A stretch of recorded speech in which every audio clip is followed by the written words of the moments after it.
think that worked. Great. Oh, now this is awkward. Nice. Okay. I'm not really expecting for anyone to actually watch this. I just want to test out and see what streaming my painting is like, because if it goes well, maybe this is something I'll do a bit more often. Hold on, I just got to get the stream set up on my iPad so I can watch it from there and make sure everything's okay. Oh, unfortunately the Wi-Fi just got really bad, which is always a very good sign for a live stream. It's also really loud today, like the road is really loud out there and my room is really hot, so I have to have my fan running, so I'm sorry if there's background noise.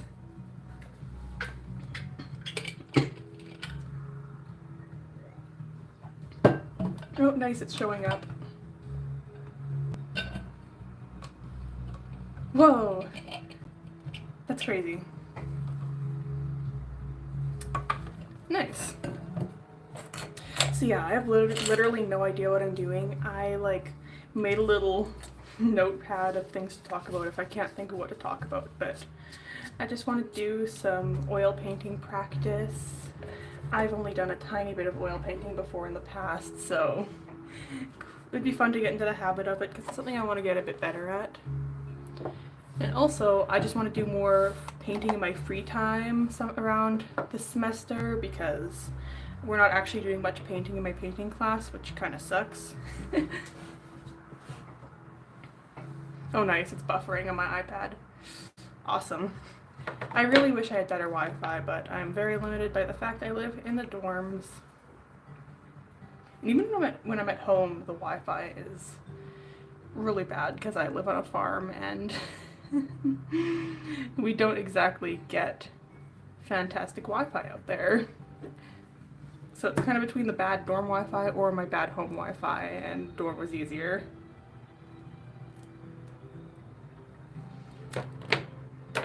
I don't know what I'm doing wrong with these paint tubes because I always find that after I start putting the paint out of them, the paint keeps coming. Like, I have that problem with some of my acrylic paint tubes, but it never, it's every single one of these, and it's annoying. Whatever. It just makes a mess when I close it because then there's paint all over the cap. Oh, I went to the art store yesterday and I was like, oh yeah, that Viridian paint looks really pretty and I bet I don't have anything like it at home. And I forgot I literally have phthalo green. Oh. They're like basically the same thing. It's so upsetting. I was like, oh, this is gonna be so good for underpaintings and stuff because it's gonna be so different from everything else I do, and it's not. It's not at all. That's awesome. I hope the music is an okay volume. I put on Slime Rancher music. It's kind of my go-to if I want something sort of upbeat for the background. Although I guess also I like the night tracks for something that's a bit more soft. Oh, this is my Gamsol. My school is solvent free, and I think I heard that Gamsol is like a solvent but not a solvent. So hopefully this will work instead. I mean, I'm not doing any oil painting in the school this semester anyway, so it doesn't matter, but you know how it is. I'm actually very excited to be testing out oil painting because it's definitely not something I've done a ton in my past. I was always very intimidated by it because I thought I had to use solvents like turpentoid, and I was very scared of the fact that you're not supposed to breathe turpentoid. Turpenoid? I forget how you say it. That's how long it's been since I've used it because I have oil paints at home. I just refuse to use them because I don't want to be breathing in turpentoid. Oh, I realized I didn't even talk about what I'm going to be painting today. I'm just doing a little self-portrait for the funsies. I took some fun reference pictures when I was home and I was like, oh, these might be fun to reference during the semester, and I didn't realize the semester wasn't going to have much painting in it, so I guess these are personal projects now. I do very much enjoy sketching with oil paints. That's the one thing I don't love about acrylics especially, is that I find them hard to sketch with because you can really watered down oil paints to make them very nice and smooth, whereas acrylics are always, I don't know, I always find them just to want to be dry. And I know you can use like matte medium or like a flow medium to make them wetter, but I don't know. I just find that oil paint's still such a nice just flow and gloss to them. I have no clue if this sketch is any. Oh, it looks really bad on the stream. That's crazy. Did this like mess with the orientation? That is so strange. It looks fine on my phone, but on my iPad it looks crazy. It might be because I'm watching this in like split screen mode. Come on. No, that's mysterious. Whatever. I guess I will keep going. That is so mysterious. Hold on. No, I don't see any settings that would change this at all. That's mysterious. I actually might leave a little note to the side being like, if this looks crazy to you, I swear it's like, it's squished. That is so strange to me that it is squished. Huh. I really hope that's just my iPad being weird and not the entire thing as a whole being weird.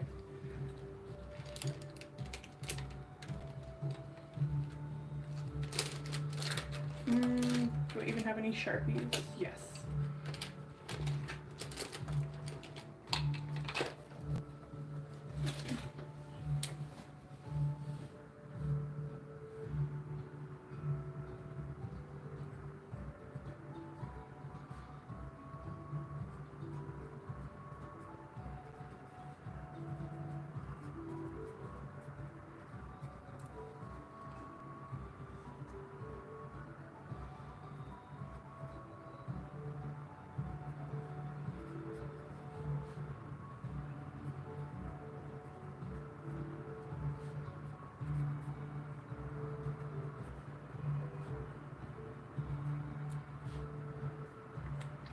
Yeah, that is kind of mysterious and evil.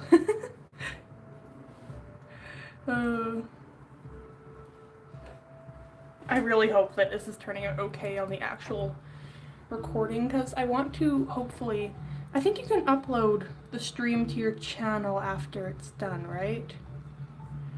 I thought that was something you could do, so I was hoping I could just like upload this as a sort of painting vlog thing, or a paint with me, and then maybe if there's any parts where I talk well and I'm not stumbling over my words, I could edit that down into its own video. I don't know. It's just, I'm always looking for more ways to make my content easier, just because as a student I find it really, really tricky to balance making my artworks for classes while also having the time to make content. Because if I'm making a video on my paintings for class, that's like a solid month for one painting, and so like it's not the greatest if that's all I'm doing for an upload. So if I'm able to turn painting streams into full videos, that might be kind of fun, or at least a bit easier on me. I'm also kind of falling behind on my sketchbook practice, which kind of sucks, because I've been working on my current sketchbook since October, and normally I'd be done a sketchbook by this point. But I just haven't been in the mood to sketch lately, so it's like, well, I'm not going to force myself, because that sounds miserable. Like, I'm already being forced to do a ton of projects I don't want to do, so why would I specifically put myself through that even more? So it's going to be a while before my next sketchbook tour, I think, which is too bad. Kind of unfortunate.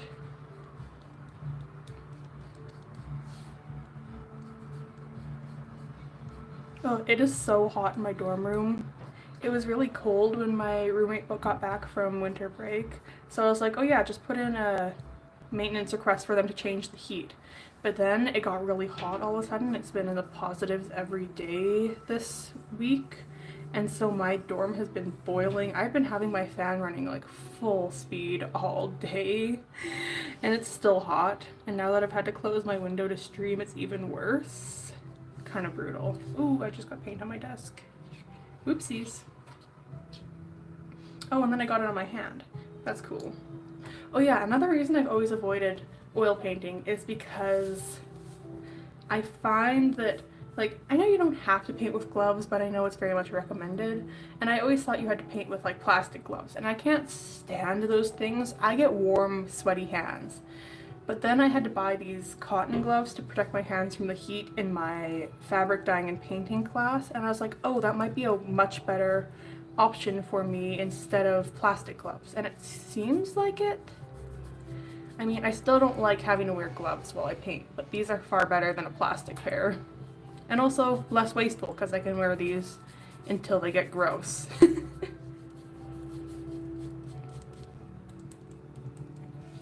Oh, hold on, I actually have my list of things to talk about so I don't run out of ideas. Yes, that's good on me for thinking to do that, because normally I am very unprepared in everything. Hold on, just having some tea. It was probably a bad idea to do this right after I got up in the morning, because my voice is very much not primed for speaking, as you can probably hear. But, yeah, art school. What have I been doing in art school so far? I mean, we're only literally a week into the semester, so not much. But I have, I'm doing the normal 5 course load thing, as I tend to do. And I am doing what am I doing? Ceramics. I'm doing a wheel throwing class, which sounds like it's going to be fun. Our class is sort of a mix between people who are quite good at wheel throwing and then people who have not really done much before, so that's actually a kind of nice mix, because then the instructor has somebody to, like, they have people to focus on, and then also, like, I don't know, I always enjoy working in a class that has a mixed range of skills, I find, because then it's like, oh yeah, you can give advice to people who don't know as much as you, but also you're getting advice from people who know more than you, and it just ends up being a nice balance compared to a class where everyone is a beginner or everyone is pretty good at what they're doing. And then I'm also doing a weaving class this semester. It's like with a loom and stuff for my fiber, which is very exciting. I am very pleased about that. We're doing rag weaving for our first assignment, which is pretty cool. So I was actually just thrifting yesterday, buying a whole bunch of rags. I spent like so much money on it. I don't know, I didn't really know how much to buy. He said several tote bags full, but like, then what size tote bags? I'm never sure. I always have to have like the most direct instructions or I get confused. Yeah. So I'm excited about that. I guess I have to get my loom set up next week, so I'm excited for that. I'm still getting freaked out every time I look up at my iPad and see how weird the painting looks.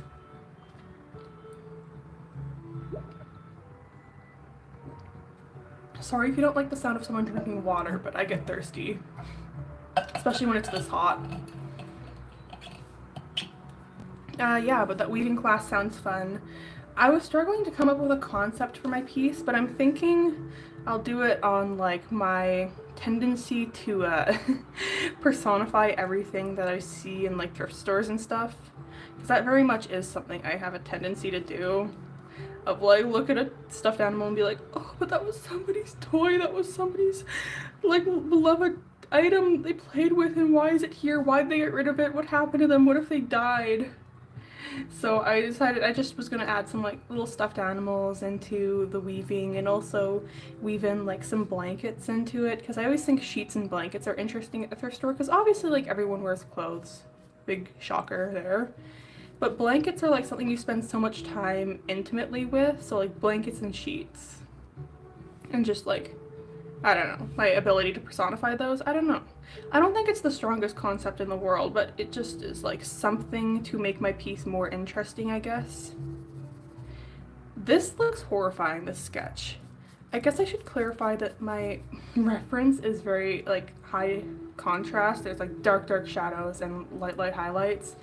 So I'm just trying to paint in the shadows instead of the actual features, because I thought that might be a bit easier.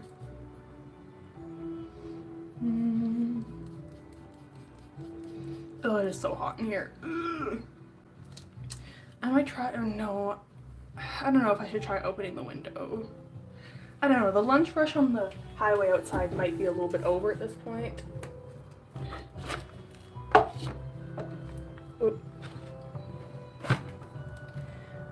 tell I'm just completely unprepared. Oh, that is kind of loud. I'm sorry if that is too loud. I just have to do this for my own sake. It's just too hot. Unless I want to strip naked, but I don't really want to do that.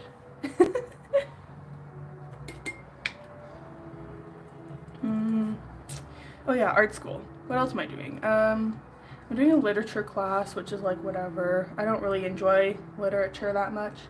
I always thought I would, but it just, or at least the classes I've taken so far have bored me. Like, the one class I'm taking is completely group discussion, which I know some people don't mind, but I don't like group discussion. I don't like talking in front of groups. I always feel like I say stupid shit.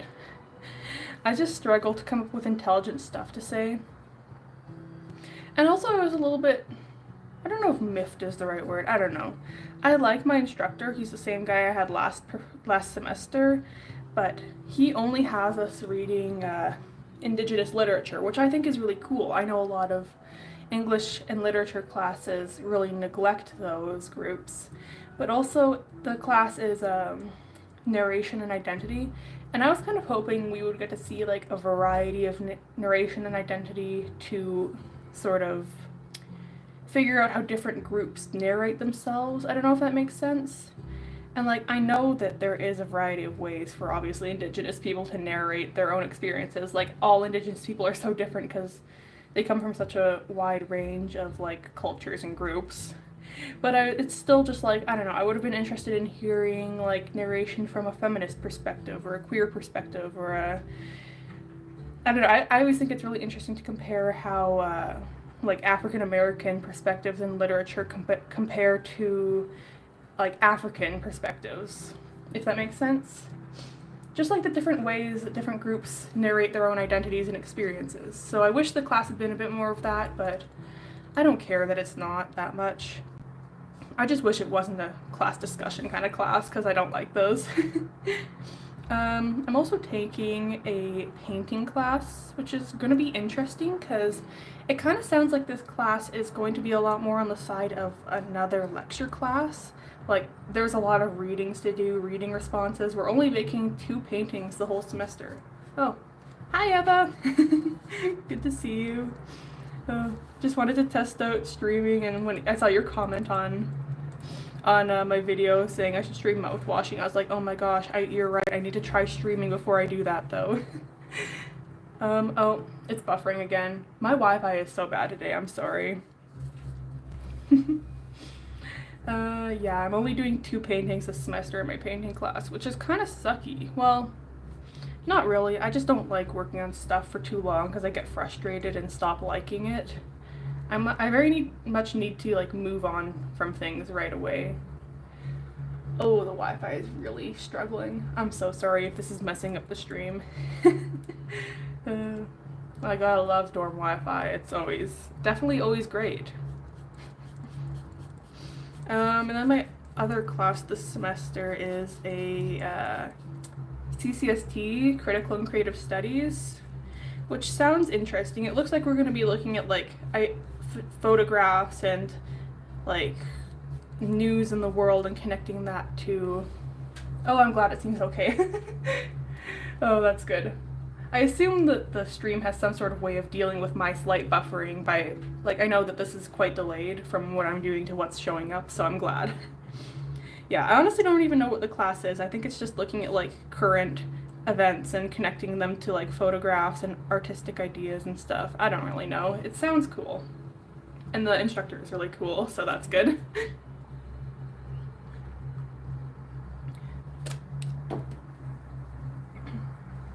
I really don't know what I'm doing with this underpainting. I've just kept going. I usually stop way before this point, but I think because I'm talking I keep getting distracted. I am like so glad last semester is over because I have been so art blocked basically since the start of last semester. I have just been so uninspired lately. It's kind of sucked. I think that's partly why it's been taking me so long to finish my latest sketchbook. It's just, I don't know, I really liked a lot of my projects last semester, but I felt like I wasn't making a lot of stuff I really enjoyed. So I think I'm in that in-between spot right now where it's like, I don't know, where it's like, I think I know what I want to make, but I don't quite have the skills to make it yet, which gets kind of frustrating, obviously. So I'm just kind of waiting until I'm out of that space, which will hopefully start to come this semester. I think I've made some good improvements in my art. Yeah, I don't know. I just wasn't very happy with a lot of the end results, especially of my paintings, which kind of sucks because I was like, oh yeah, I'm gonna be a painting major, and then immediately, like, all my paintings just didn't look how I wanted them to, and I was like, that's interesting, that's cool. Always fun. Especially my final painting of the whole semester. Ugh, I don't know, I spent like 70 hours on it, and it was just kind of like, I don't like this in the slightest. But alas. I think I'm gonna like it more someday. I think I just spent too long on it and I got too stressed over it. But I also think I'm just trying to find my painting style, which is sort of why I'm experimenting with oil paints right now. Because I was interested in seeing if they work a bit more with the style of painting I'm going for, which is like this very much painterly, brushstrokey sort of thing. And I don't know, I think it is going to be maybe a bit better for my practice, which is too bad because acrylics are obviously a lot easier to work with than oils in some cases. Like blending is harder in acrylics, but as a whole, they are just a bit easier to work with, I find. I feel like the big thing is just that oil paints are messy. Which I was saying earlier, yeah, that's like why I avoid them as a whole. As it tends to be. I don't know why I keep doing underpaintings with red and green. They really don't make sense at all. I don't know, I feel like they muddy everything down right away, but whatever. Oh yeah, they can very much be poisonous, witches. Yeah, I mean, it's a little bit better for me because I'm not using paint thinners. I'm using a Gamsol, which is still not great for you, I don't think. But I don't think it's quite on the level of how bad paint thinners are. But also, don't take my word for it because I don't know much about painting, oil painting, honestly. But yeah, the paints, that's why I'm wearing this glove, because I know they're not great to get in your skin because a lot of them are made with heavy metals, which the pigments they use are fine in acrylics because acrylic paints don't absorb into your skin because they're plasticky, but oil paints absorb really easily into your skin, which is why the same pigments can be so much more dangerous in an oil paint.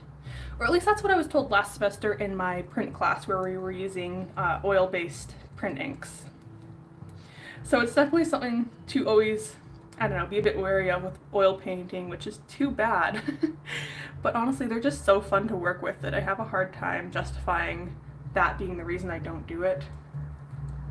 It was for a long time until I was like, I actually did a little bit more research into oil paints and found out like safer ways to use them, such as with Gamsol instead of turpentine. Yeah. I don't know. I'm always a little bit stressed to do any oil painting in the actual school because they are so strongly anti-paint thinner there. So I just want to make sure that I talk to some of my instructors before I ever do that, just to make sure I have the right setup. Hopefully I will. Although, I do have to say, I love the smell of oil paints. Like, acrylics just don't have a smell, but oils have this gorgeous smell to them. Which I hope they're okay to breathe in. I actually don't know. I probably should be painting in a better ventilated area. I have my window cracked and my fan running very low, but it's tricky trying to live stream with good, or at least okay audio quality while also having safe painting practices. It's something I'll have to figure out as I go.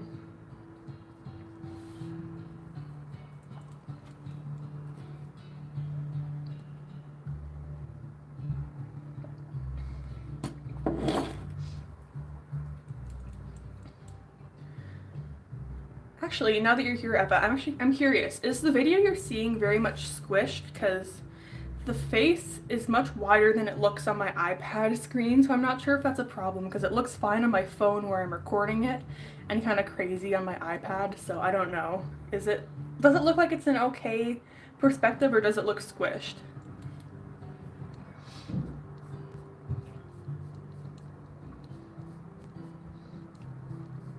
Oh, there's quite a bit of delay now, so I doubt I'll hear anything for a while, but yeah. I think that's what it's been doing, is that it's been adding more delay every time I've buffered.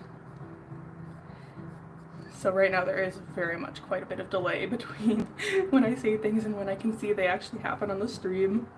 That's kind of interesting. A little bit long. I think it's something to, it might be the canvas, but it also, I think, I think it's a combo of slow typing and buffering, but I don't know. It might be filming weirdly. I'll need to look into that to see why it's doing that, because it genuinely looks perfect on my phone screen, but then when I look at the actual photo on my iPad, it's like really long and stretched and way thinner than it would be, which is strange.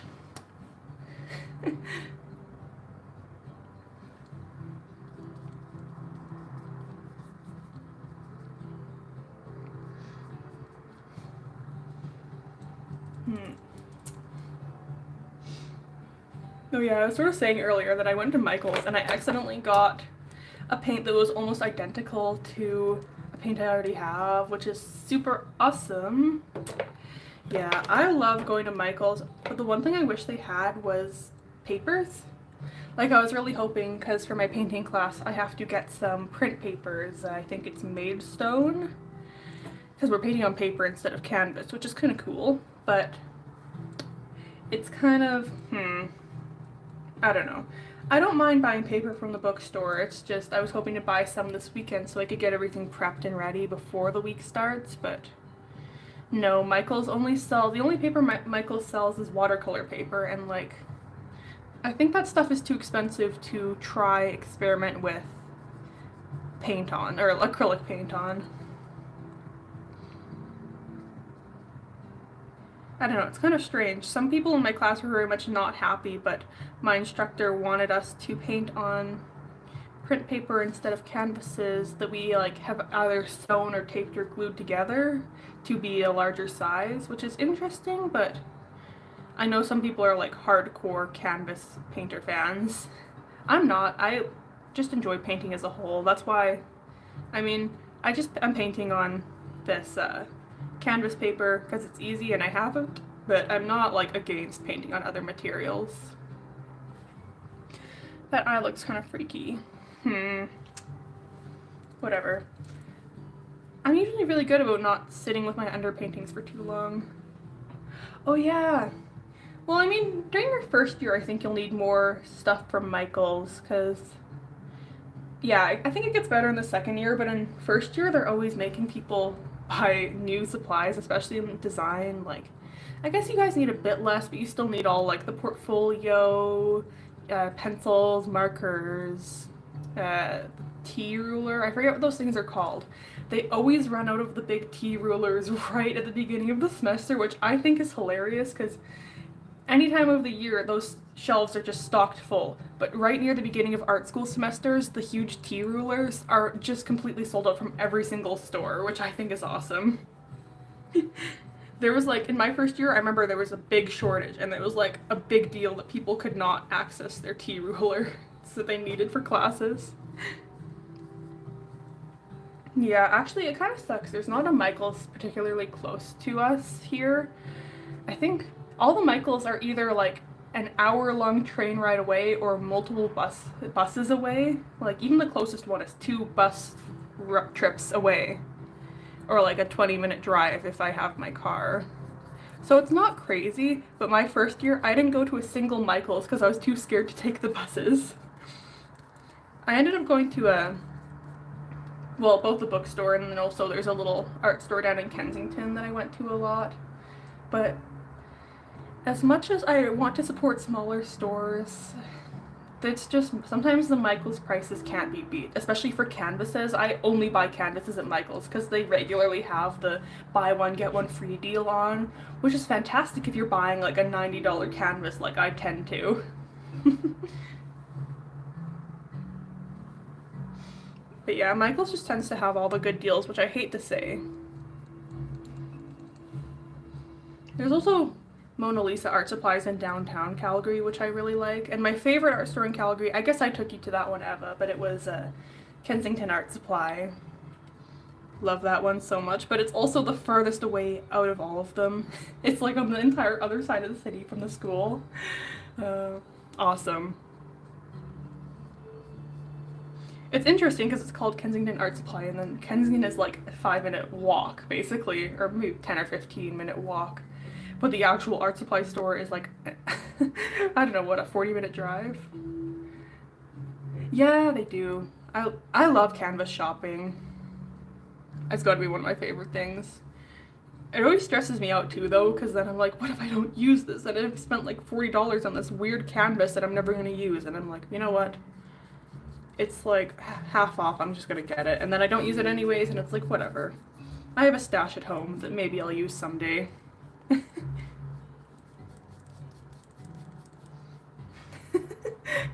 It does look kind of freaky. I don't think the color palette is doing it any favors right now.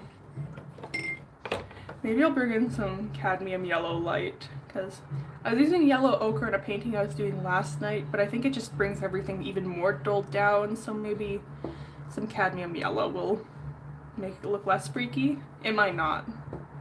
The reference photo itself is just kind of freaky, though. Ugh. Oh, I haven't even mentioned it, but I probably should. I have purple tea right now. It's not supposed to be purple, but I saw this video on Instagram like a month ago that was birthday milk, like a woman who made birthday milk for her kids, where she just put food coloring in a bottle of milk for the kid's birthday. And I was like, you know what? I'm doing that for my birthday. So I put a bunch of purple food coloring in our milk, which is kind of disgusting. It's my birthday treat.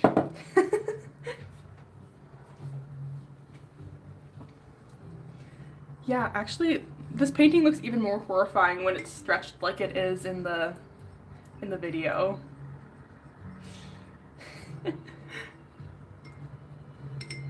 I feel like I don't understand fat over lean in oil painting. Like, I know realistically, so I think, does linseed oil make it more fat? Oh, oh my gosh. Yeah, they're on like complete opposite sides of the desk because I don't trust myself to not either drink my Gamsol or put my brush in my tea. Yeah, I don't understand fat over lean at all in oil painting. Like, I think linseed oil makes it more fat, right? That'd make more sense to me because oil is fat. I don't know. From what I understand, there's like sort of two directions you can go with glazing, like the glazing with the thinner, the lean thinner, like the Gamsol. So I assume that's one way of making it more glazy and thin. But then I guess you can also make it glazed on the top layer. I don't know. Oil painting is interesting like that. I'm the art student.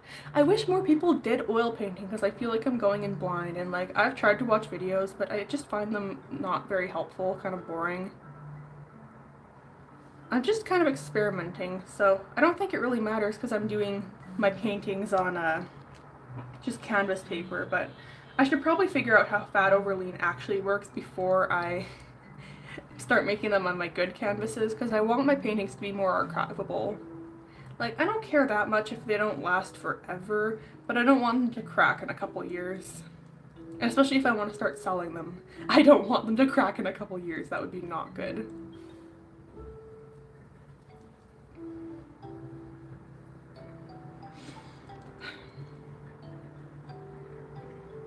I don't know what I'm doing with this paint mixing right now. I should probably have my palette knife out, but I just kind of love the wrong way of paint mixing with my brush. I guess my skin tones are actually all quite kind of warm in that picture that I took, so. Oh, now it's too dark. Awesome. Paint mixing is also really interesting with the oil paints because I know they don't really change color much when they dry, which is very mysterious to me because I'm used to trying to predict how much an acrylic paint is going to change colors once it dries, whereas these ones I'm just able to be like, oh yeah, this is the color it's going to be. That's crazy. I feel like that's one of the big reasons I want to go to oil painting, because I'm not a bad color mixer, but I don't like remixing colors over and over again and trying to guess how they're gonna change when they dry. So it kind of felt like oil painting was my chance to not have to worry about that as much because they stay wet for so long. I don't know. I don't really know what I'm doing ever, as you may be able to tell. Yeah, I don't know. I went to, like, the art teacher I used to go to when I was a kid and a teen. She was only an acrylic painter, and obviously in my high school art class, our teacher never encouraged us to paint in oils because we only had really shitty acrylics to paint with anyways, and I doubt she wanted anyone bringing the hassle of oils into that class, which makes sense. But that also kind of means that I'm just kind of flying blind all the time with what I'm doing with my painting.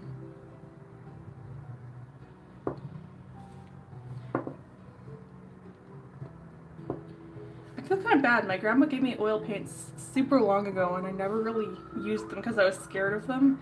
And they're still sitting at home, but then I was like, I think I'll go buy some more oil paints. So I got these Gamblin ones because I know these ones are like I guess they're an in-between quality. Like they're not as good as the regular Gamblin oils, but they're still pretty good quality, I think.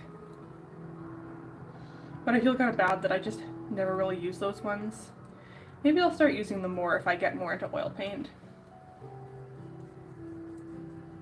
It was, yeah. The highway along here is really, really busy, so there's always sirens going by. I can hear them a lot more in this storm because I'm so much higher up than I was last year.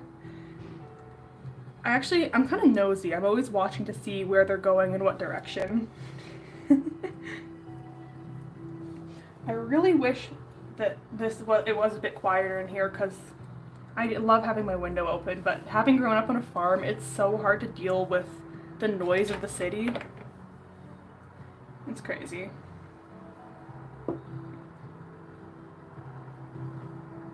Now I'm just mixing my warm and cool tones together into the reds. I wasn't loving my, what is it? Alizarin? Crimson? I don't know. I think I kind of prefer the cadmium in this painting, but I guess I will see.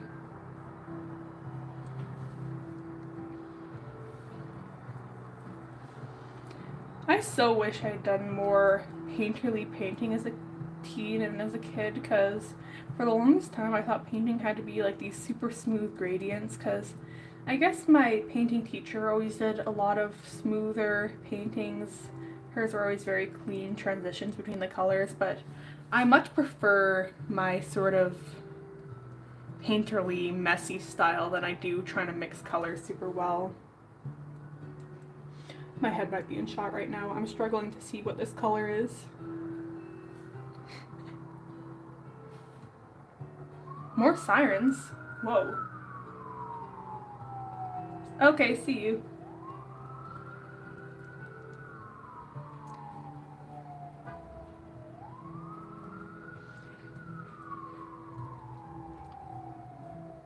Ooh, these ones are cops.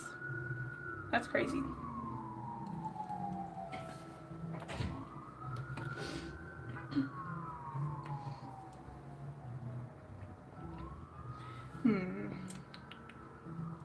What to talk about now that I don't have someone to bounce ideas off of?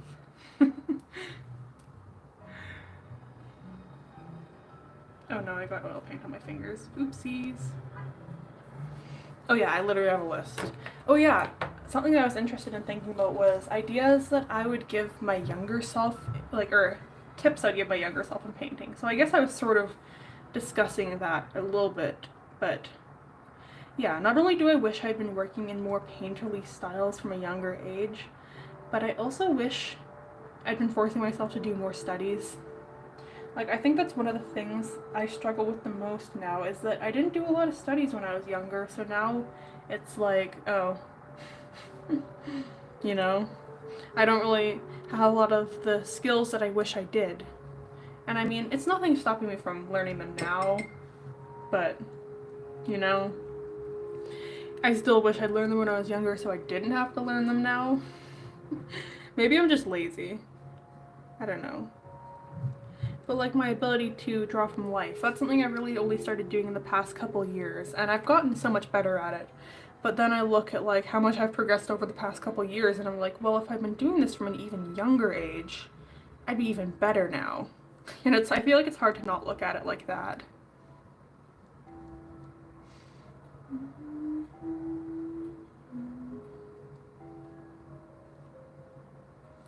This is kind of a freaky song. I always forget that some of the songs in Slime Rancher are like this. I like it.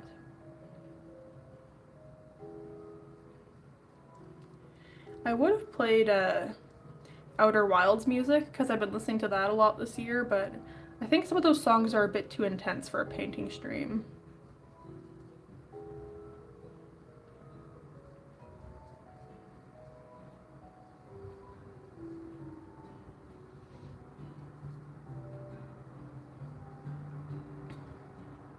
I thought I'd have such a harder time yapping than I have been. I guess it helps that Eva was in to say hello, and it sounds like she will probably be back, but I don't know. I always thought that, I don't know, I have a hard time making conversation in real life, so I always assume that it's going to be like that in my videos, but I think once I take away the stress of like being around other people, that it's a lot easier.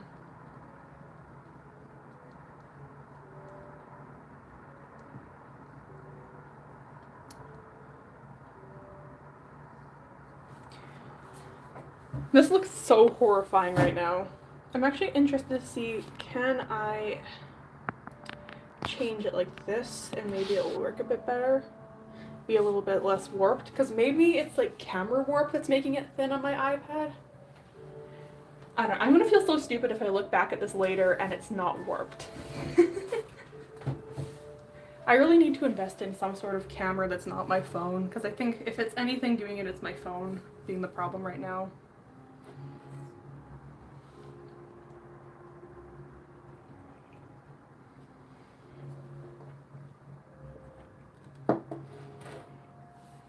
But yeah, like I was sort of saying to Eva before, she was suggesting that I someday try streaming mouthwashing, which would be so much fun, but I don't know, I feel like the thing is that mouthwashing is always going to be the best on the first playthrough, because I feel like so much of it is like figuring out the story and the characters and realizing what happens. But I'd still like to try it. Like, I don't want to be a video game person. I know a lot of artists say, oh yeah, not only do I want to do art, but I want to do video games, but I feel like that's not really me. I don't know. I enjoy video games and I enjoy watching video game streamers and YouTubers, but I don't know if I have the passion for it like those people do. I don't know if I have what it would take. Also, the editing for video games sounds crazy, so I guess if I ever did it, it would just be unedited live streams, which I know is not everyone's thing, but, you know, could be my thing. I don't know, it's weird for me to say I'm talking, like, thinking about live streaming so much, because I don't really watch a lot of live streams. Like, I'll tune into the occasional Germa stream, but that's about it. I'm just not a live stream person, really. So I don't know if that makes it weird for me to then be live streaming. I don't know. Some people might say so, but I don't know. Just something different, a different way to make content.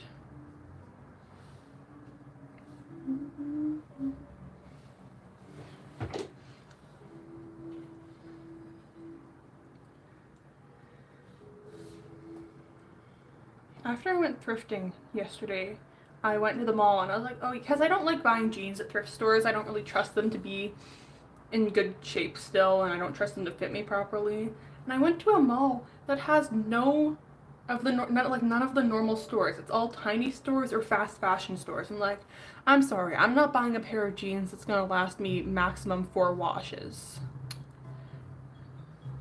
So I had to leave without buying any jeans because they didn't have like just like American Eagle. Like, I feel like that's the basic. I don't love American Eagle jeans, but like I can at least trust they're better quality than fast fashion stuff, but they didn't even have that.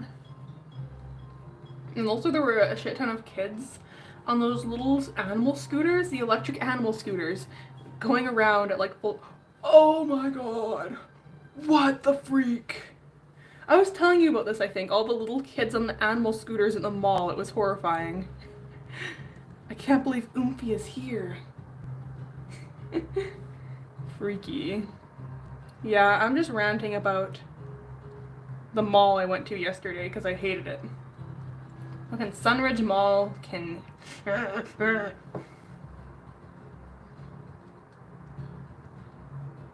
It is the freaky mall. Like, I don't know, there's weird malls in Calgary, but that one is the freakiest of them all. Besides maybe Marlborough. Marlborough is freaky, freaky.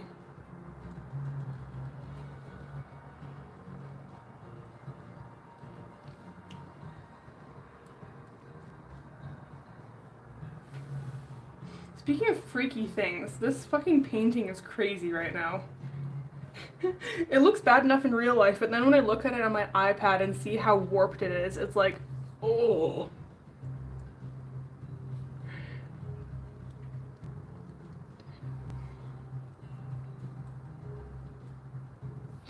I don't even know. I don't even know. I don't know what I'm doing ever, basically. I should make it look, well, that is true. I need to get freakier. I kind of gave it Trump skin tone. That's, I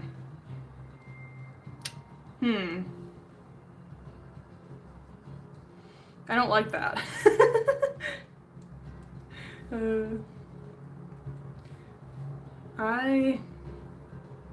Yeah.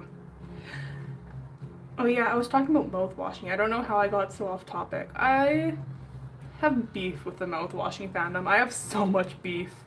The amount of like mad posts I made on Tumblr is crazy. Like, there was a while where every single day basically I was making some different post where I was getting mad on Tumblr about something that people were doing. I don't know, the fandom like doesn't I mean, I've got beef with most fandoms I've ever been in, but the mouthwashing fandom especially, it yeah. Yeah, I don't know. The mouthwashing fandom has issues. I mean, I'd like to know the average age of the people in the mouthwashing fandom, because I know if I'd been in that fandom at a younger age, I would have made some bad fucking posts. And I would have had some bad takes. But also, it sometimes just gets frustrating when you're an adult with a lot of, like, I don't have a lot of media literacy, but, like, I'm in art school, so I've done quite, I don't know, I feel like I'm a little bit more literate than a lot of the teens in the mouthwashing fandom, having gone to art school. So it's kind of just like, yeah, some of the takes. Especially some of the takes around Curly, like, I don't think he's a good guy, and I don't think he's a good character. Well, no, he's a good character, but, like, I don't think you're meant to see him as the good guy in the story. And, like, a lot of people, I don't know, some people take that to, like, a weird degree. Like, some people get really obsessed with him and are like, oh yeah, he's, like, so awesome and, like, cool, he didn't do anything wrong. And I'm like, no, he did some things wrong. Then the other people are like, he is, like, literally just as evil as Jimmy and, like, he deserved everything. Oh, hey, Eva's back. Yeah, some of the people, I don't know, just the way they treat Curly, they can't, I don't know, look at him objectively. He has to be either evil or the good guy. Yeah, he's like very, very nuanced. Yeah, him and Anya are not best friends, and I think that's why I hate the Curly and Anya shipping so much. Like, I don't like any mouthwashing shipping, but especially Curly and Anya, and I'm like, no, I think the entire point is that he didn't care about her enough to do, like, the bare minimum for her. So I think shipping them is probably not a good idea.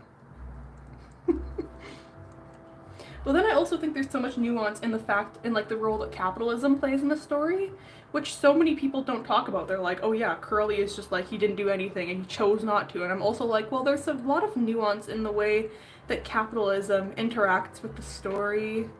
Because, like, yes, he didn't do anything, but also he was very limited in what he ever would have been able to do. Like, the Pony Express created a situation where you really couldn't do much. Like, what were you gonna do without an extra captain on the ship? Like, the co-pilot is very important on the ship. but they didn't give them enough staff to ever replace someone if somebody needed, like, somebody got hurt or ill or couldn't, I don't know, or like did something wrong. I don't know, and I feel like the role of capitalism in the story is very, very important to why things happen the way they did. And people like to ignore that.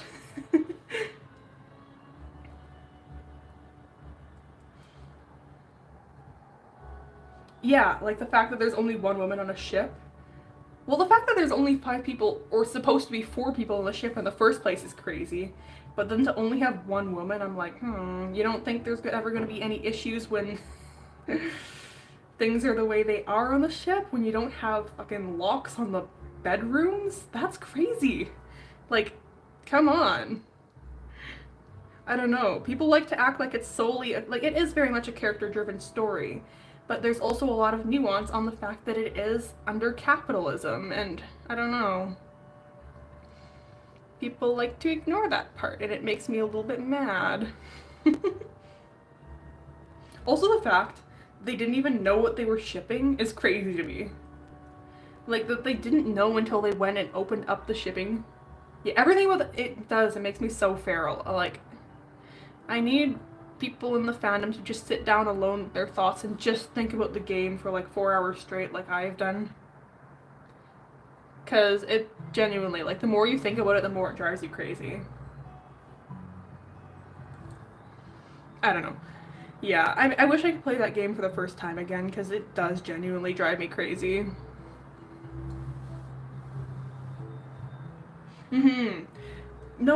No, it's genuinely, like, no one ever talks about it, I feel like, but the fact that they didn't know what they were shipping for, like, a year and a half long, like, space freighter is, like, crazy. I can't imagine that.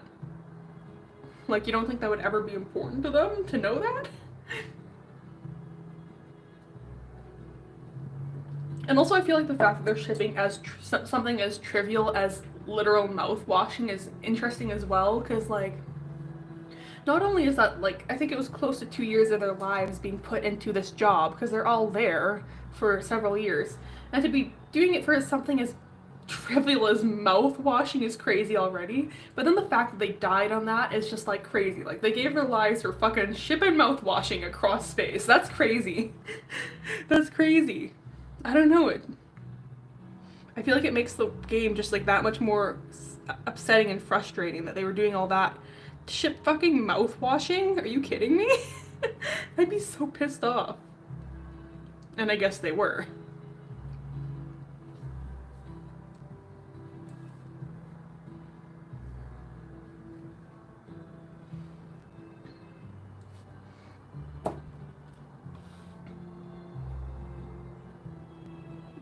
Yeah, my first playthrough of mouthwashing, I mean, I was interested in the decor, but I forgot that it was one of those games where you can, like, click on things around the space and it will tell you what the character thinks of them.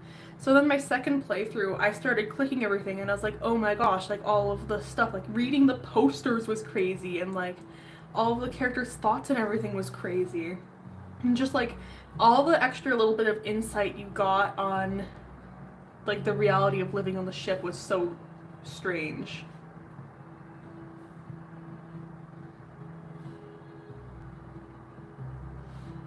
I don't know. I have so many thoughts about that game. I think it might genuinely be, like, there's definitely games I've played more, and maybe even games I've enjoyed playing more, but I don't think I've ever played a game that has been as, like, mentally fulfilling to think about, and, like, I don't know. Mouthwashing was just crazy. I'm really excited to see what Wrong Organ does next.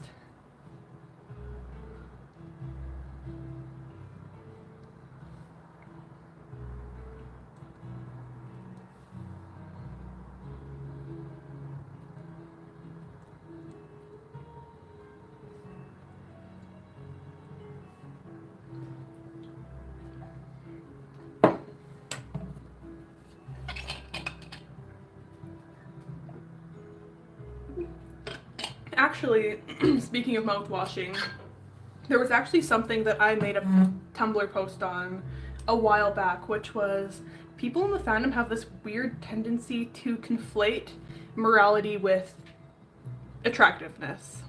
Which, like, seeing a lot of Jimmy fan art, or like, you know, you see the fan art of characters like Curly and Anya and like Daisuke, and they are all like very much perfect and pretty, and then you see a drawing of Jimmy and they've made him like nasty, and like they've given him like really wrinkly, they've made his skin tone all grayish, and they've like given him a weak jaw, and I'm like, that's interesting that you only give these qualities to the character you see as a bad person. Like, I think maybe before you do that sort of stuff, you should be doing some introspection on why you were taking this character that did not have really these traits in the game, and then giving them to him in your drawing. Like, let's think about why that is a tendency of yours. Oh no, no girl, no. Evil sister, kill. Yeah, it's like, it's a bit strange, and then you look at somebody's full drawing portfolio of like pieces they've made, and you see they've like never drawn anyone with bad posture, and they've never drawn anyone that's quote unquote ugly. Like, I don't really use that word a lot, but just basically a character, like, they don't really draw people who fall outside of the beauty standards until you see their drawing of Jimmy, and then they're perfectly willing. And I'm like, that's interesting, you're only willing to do this with a bad character. Like, I think that's really bad. I think maybe we shouldn't do that. And like, the people don't even recognize they're doing it either. I was honestly even a bit frustrated with the people who were saying that they didn't want to draw Jimmy at all. Like, I get not wanting to draw a character you don't like, but I don't know. I just think that sometimes people were being a bit self-limiting in the fandom, being like, oh yeah, I'm refusing to draw Jimmy. I do think the pieces are interesting where they like censor him in some way, but just like the total refusal to draw him, I'm just like, I mean, I think I can think of a lot of like, not that Jimmy is not an evil, awful guy, but I can think of a lot of characters who have done a lot worse objectively, like killed thousands of people, and you're willing to draw that guy, but you're not willing to draw Jimmy? That's interesting. Like, anyone can do whatever they want. I just think it's interesting to point out. Censoring, yeah, I don't know. I thought, yeah, it's good to talk about bad people, and like, I'm interested in the way that censoring a bad person reduces your ability to talk about them. Like, if you're making a mouthwashing comic or artwork, and you're like just pasting in a picture of Jimmy from the game, or like refusing to draw him, or like stuff like that, how much are you reducing your ability to talk about him in a meaningful way? Or like when you censor his name, like calling him Jambalaya or something, like, yeah, it's funny, but how much are you then making it a joke? Like, how much are you, by making his character a joke and like making it a joke to not talk about him, what is the impact of that on your ability to think about the game critically?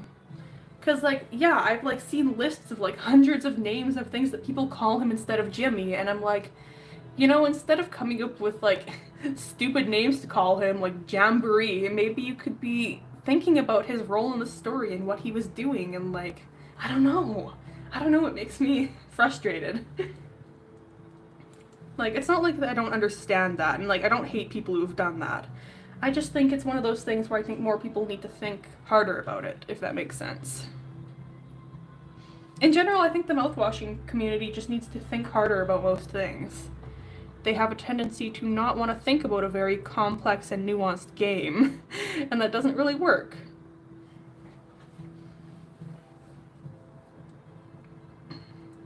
I don't know, I'd like to make a video essay on mouthwashing someday. I don't really know what it would even be about, but it's just something that I have so many thoughts on.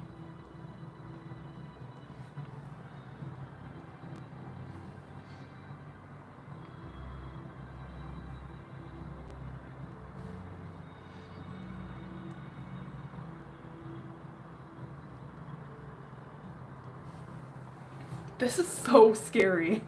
I'm loving this painting.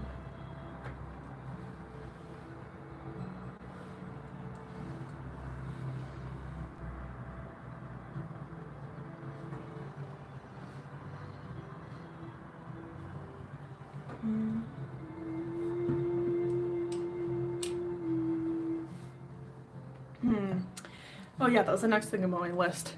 I've actually been managing to make these topics last a lot longer than I thought they would, which is very nice. I thought I was gonna struggle. Oh, COVID and my art. I mean, I don't have a ton to say about this. It's just, I'm always interested in hearing about how COVID. Yeah.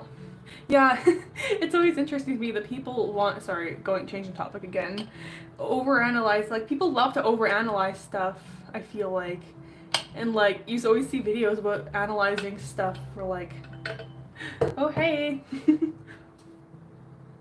I don't know, I feel like people always have the tendency to overanalyze stuff, and then, like, it's the one thing where you're like, please overanalyze this, and people are being silly about it, and it's like, okay.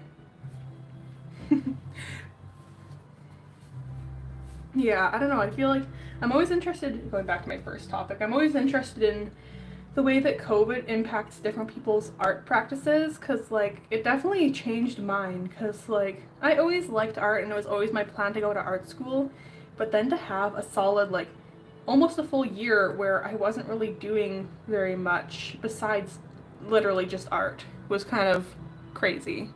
Like, I don't know where I would have been if I hadn't had that year where I was just arting, if that makes sense. And it also left me, it like changed my influences a lot because I used TikTok a lot during that time, and it was actually what made me create my TikTok account, which led to me creating this YouTube account. But just like all the influences were suddenly, I wasn't getting any of these real world influences I always had when I was younger, but I was suddenly having all these influences from online spaces instead, which I think has really changed the direction my art went. And also just like mental health wise, I had great mental health during the pandemic, at least compared to my mental health at the time. So that was kind of crazy, which I know is like really different from what everyone else was experiencing, or at least a lot of other people were like not really doing super well mentally during the pandemic. And then it was me over here like, oh my gosh, I like had a fantastic time. But I wonder if that actually has something to do with growing up on a farm, because I feel like, I don't know, I feel like I spent so much of my childhood alone that then when it was the pandemic, I was just like, yeah, this is like what I do on the daily anyways. I don't know. I don't know, yeah, I mean, I think my mental health during the pandemic would have been so much worse had I not probably spent all of my childhood sort of alone on the farm anyways, which I guess makes sense. But I'm very glad that my mental health was okay because it let me do a lot of art creation over that time, which is quite pretty nice.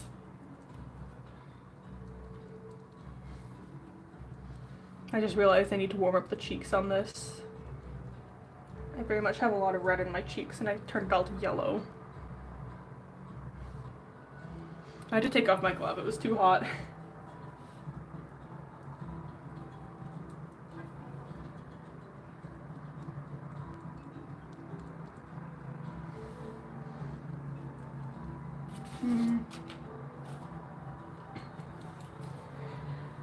What else to talk about? I'm actually kind of shocked I've managed to make my topics last as long as they have. I guess I've already said that a couple times, but I'm honestly just surprised. I normally have a hard time with that. I guess concepts I'm interested in, going into the new... Thank you. I'm actually having so much fun. I love painting skin with oil paints. I don't know, there's such a richness to oil paints that I find acrylics can sometimes lack. Yeah, I guess going into my opinion on Mpreg, yes, I love it. That's honestly kind of funny, because I feel like this is probably a horrible confession to make, but I've seen my share of Omegaverse stuff on the internet, in my time on the internet. So I feel like I've interacted with it a lot more than a lot of people have. Because, I don't know, I think Mpreg is interesting, or especially Omegaverse is interesting, coming from the perspective of a lot of the writers and creators being women, and seeing how they they play around with the dynamics, what? I don't know. I don't know, I think Omegaverse is interesting in the way it lets a lot of women play around with the dynamics, social dynamics of like pregnancy and I don't know, this is going to a direction maybe I don't want it to. I think I'm just gonna stop what I was saying about that there because I don't know where that would go that wouldn't be horrible. Oh, I think I know what you're talking about. I think I know what show you're talking about.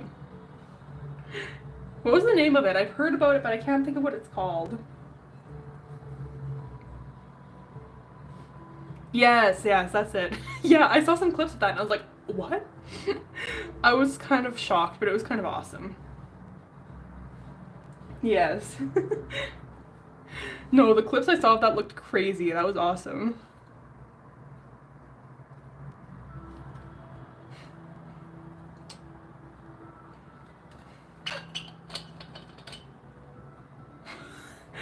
Yeah, yeah, yeah, Omegaverse and Reagan. Yeah.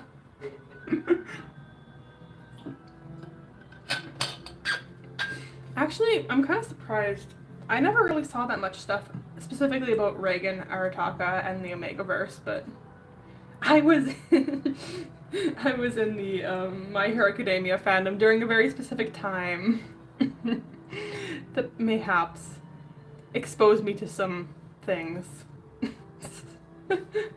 um, Sometimes I'm like, oh yes, being online growing up like really just changed the way I go about like life and art as a whole for the better. And then sometimes I remember Omegaverse and like the kind of stuff I was interacting with at like 15. It's like, oh, okay. Okay.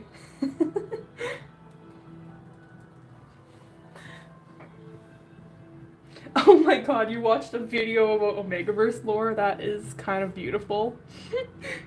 No, I learned about it the old-fashioned way. You know what? Changing their name to Reagan Arataka makes so much sense that, like, I'm kind of jealous I didn't think of it first.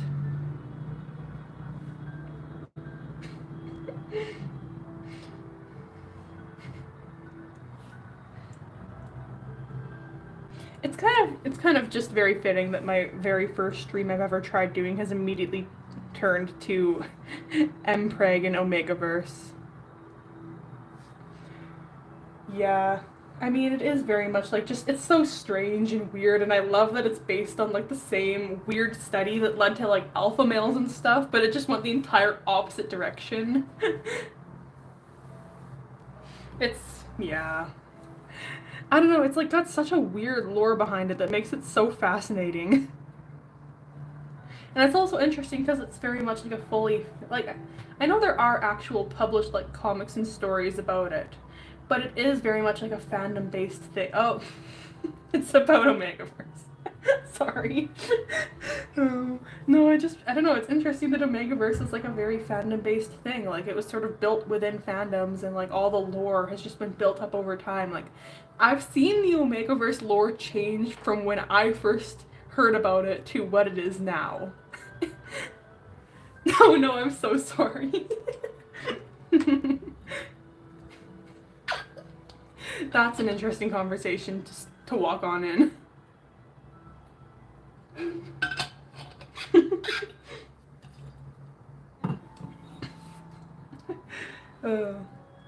No, I don't know. Omegaverse is wild.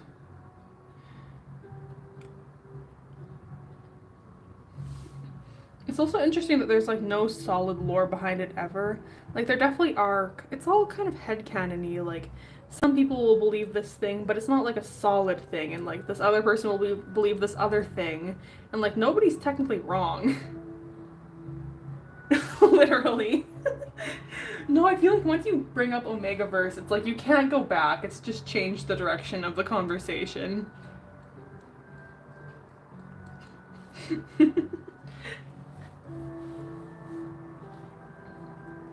I do very much appreciate the complete derailment of this conversation.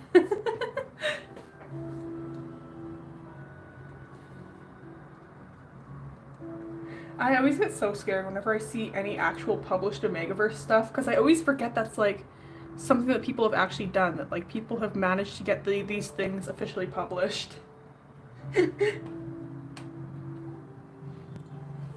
Good for them, honestly.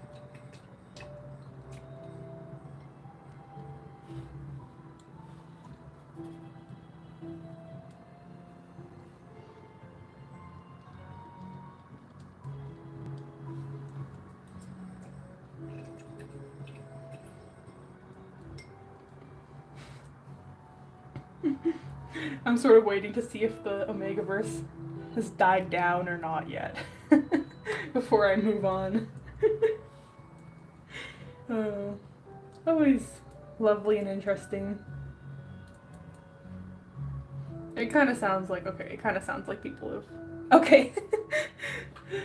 Oh, that was very fun. That was a fun tangent to go on. Another thing I wanted to talk about was sort of concepts I'm interested in. Wait, now I'm interested. Oh my gosh, I wish I had a cat right now. If I had a cat, it would be in every single video and every single stream and everything I ever did. Oh, I miss my cats at home. Yeah, because it's the beginning of a new semester, I've been thinking a lot about concepts I'm wanting to explore in my art next, which is actually, I don't know, I guess my last painting I did in my painting video, I can't think of what it was called.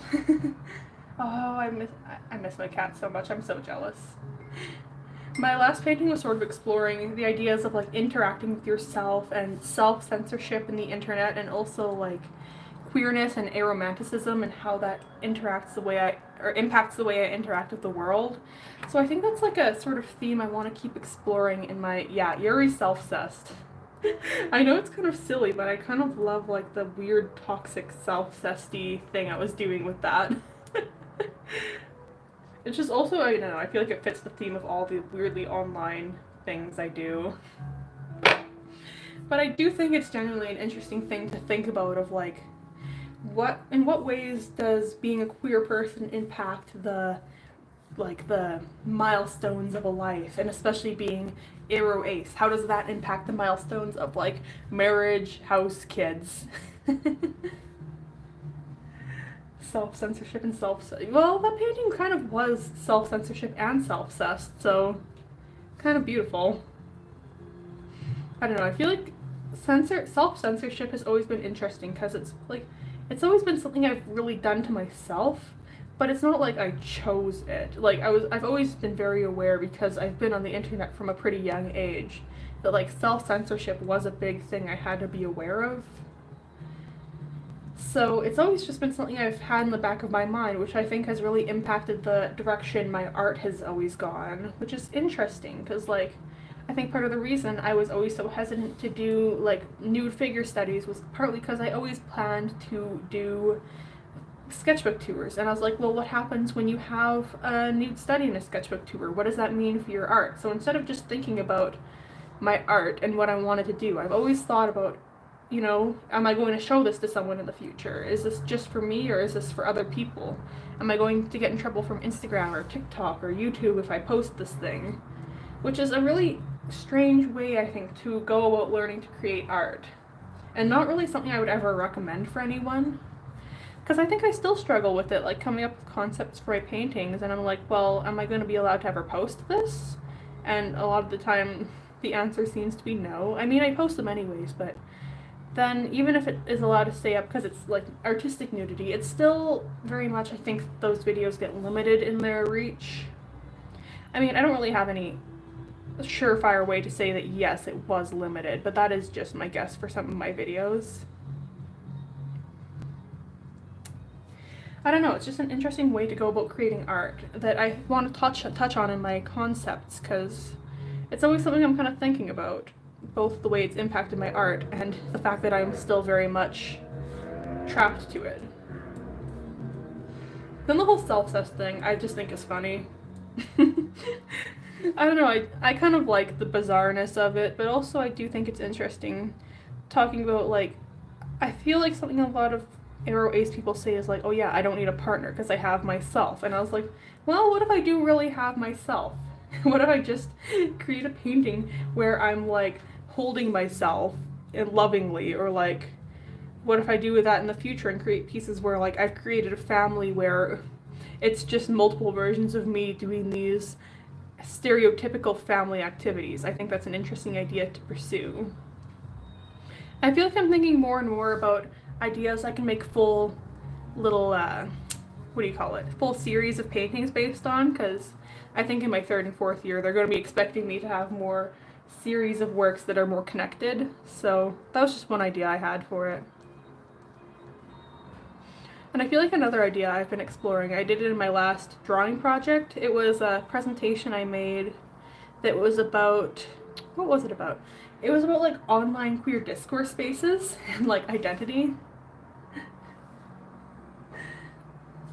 Oh yeah, child you with parents that are also you. I was thinking of doing one of those where it's like me in a car, like me in a car yelling at myself because I'm holding the map and I'm like the driver version of me is going the wrong way and the navigator of me is like frustrated. I don't know, something like that would be cool. But yeah, I was my last painting project or my last drawing project was a presentation on online discourse spaces and how that has impacted identity and just like how online spaces as a whole dictate identity. So that's always something I'm like the aesthetics of online discourse are crazy.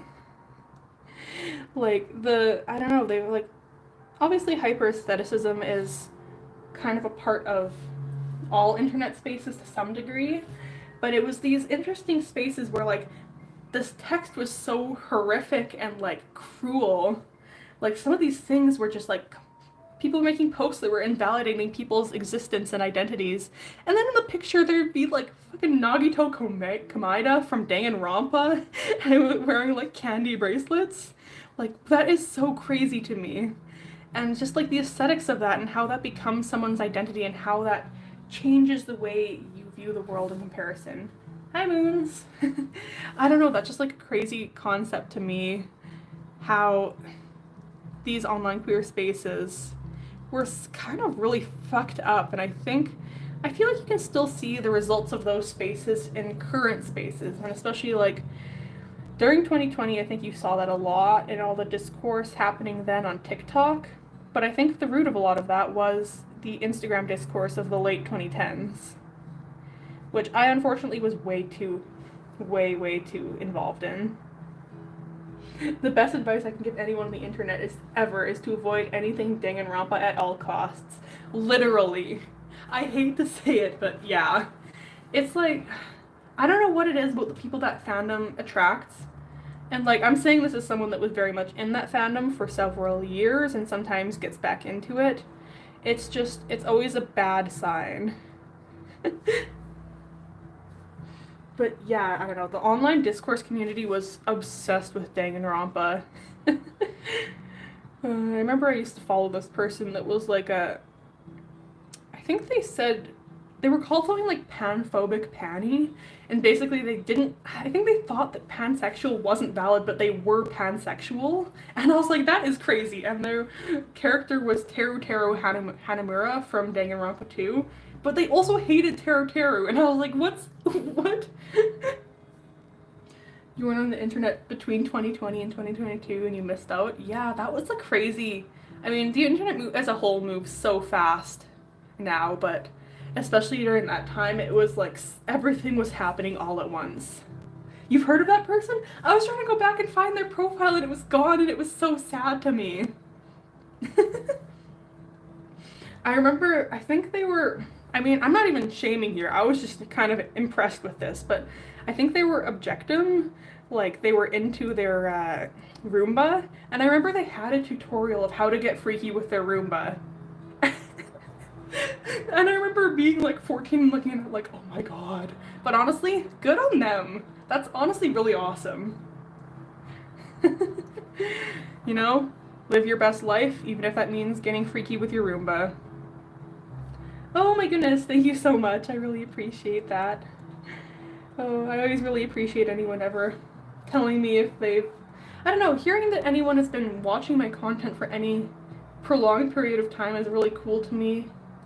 I don't know, the idea that people are interested in what I'm doing. You hope they cleaned it? I hope so too.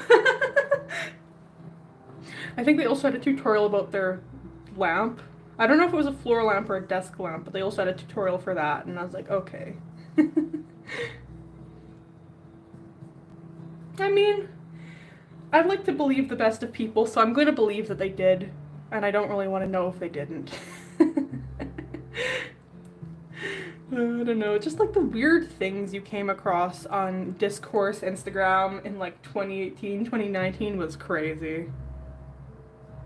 I remember I used to see posts debating the morality of consensual cannibalism. And it's like, okay, I know you're like a 15-year-old making that post. I don't think you understand the nuances of morality or anything enough to be saying that you think consensual cannibalism is like a really awesome thing. Like, what? Why was that a thing that like teenagers were like, yes, my followers need to know my opinion on this? It's so bizarre.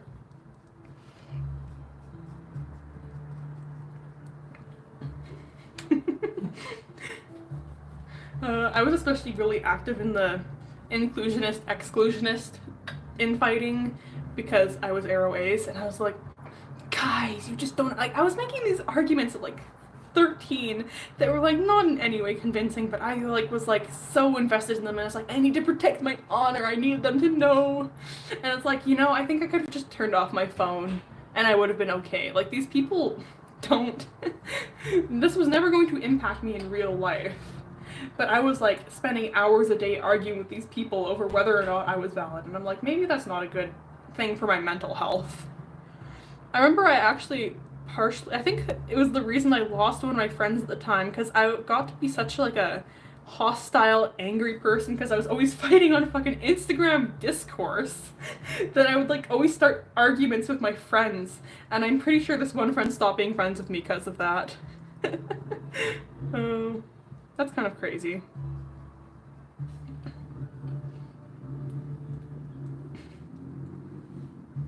I'm just very thankful that I never made a Discourse account, because I definitely wanted to, but I was always too scared to because I wasn't allowed to have public Instagram accounts.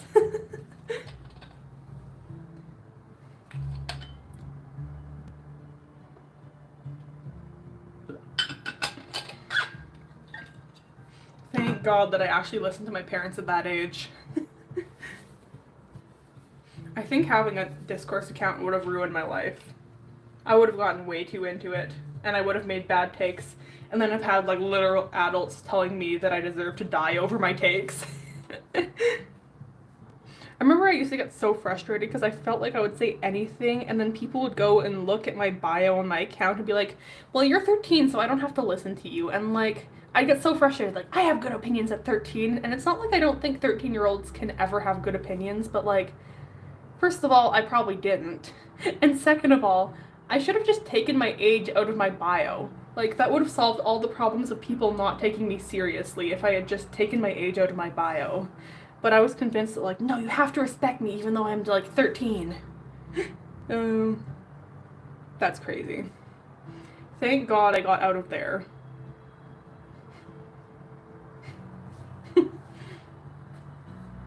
I remember I would sit in the back of the classroom. Like, I'd always choose the back corner of the classroom to sit in, and I would just sit in the back, not even paying attention to class. I would just be on Instagram Discourse the entire time I was in class, and I kind of screwed myself over in my math classes because I didn't pay enough attention. So then I got into the later years, and I was like, I don't know how to do this. And they were like, well, we taught you this in like grade 8, and it's like, oh, I was fighting with people on Instagram during that class.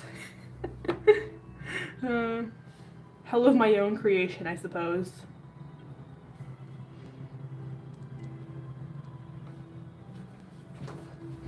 I feel like I'm sitting at such a weird angle for this painting. Yes, I am. These lips are crazy. Not to get my entire head in frame.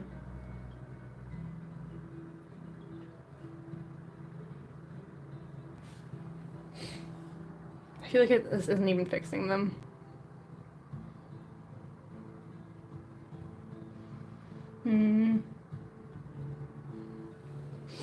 I don't know. I added a lot of like posts that I actually found that were still up on Discourse accounts. Unfortunately, a lot of them were kind of removed after like 2020 when people started, I think, growing up and realizing they had bad takes. But I forgot how crazy some of them were. Some of them were absolutely wild, just like the cruelest, most hostile thing towards people who were just like living their lives. Like the people who were trying to dictate what you were allowed to call yourself was crazy. The fact that I turned out even semi-normal after that being my interaction with online queer spaces is crazy to me. I don't know, but the aesthetics of that period were so crazy. Like, I think that was partly the start of the rise of cottagecore.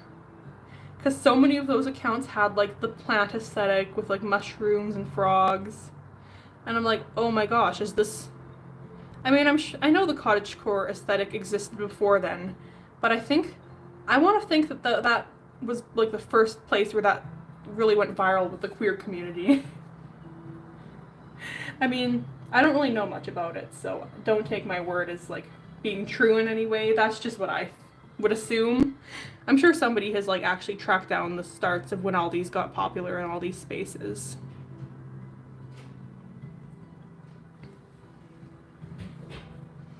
But I'd love to make art using the aesthetics of that someday. It's just, like, I don't know. And especially, I don't know if anyone else remembers the Zepeto era. I actually just recently loaded up my Zepeto accounts again to see what my old little characters were like, and humbling experience. Humbling in every single way possible.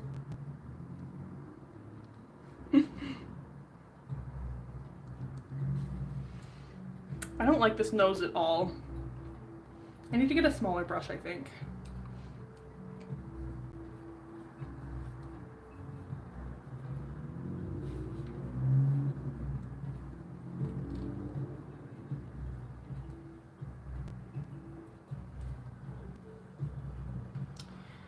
I don't know if there's anywhere else to go talking about online spaces.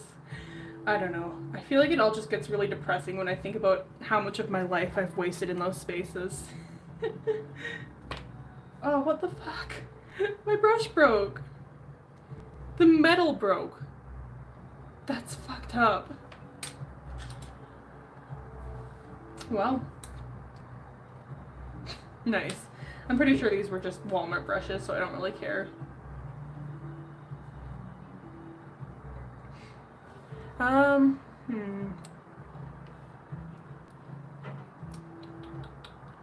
What else do I have on my list that I actually want to talk about right now?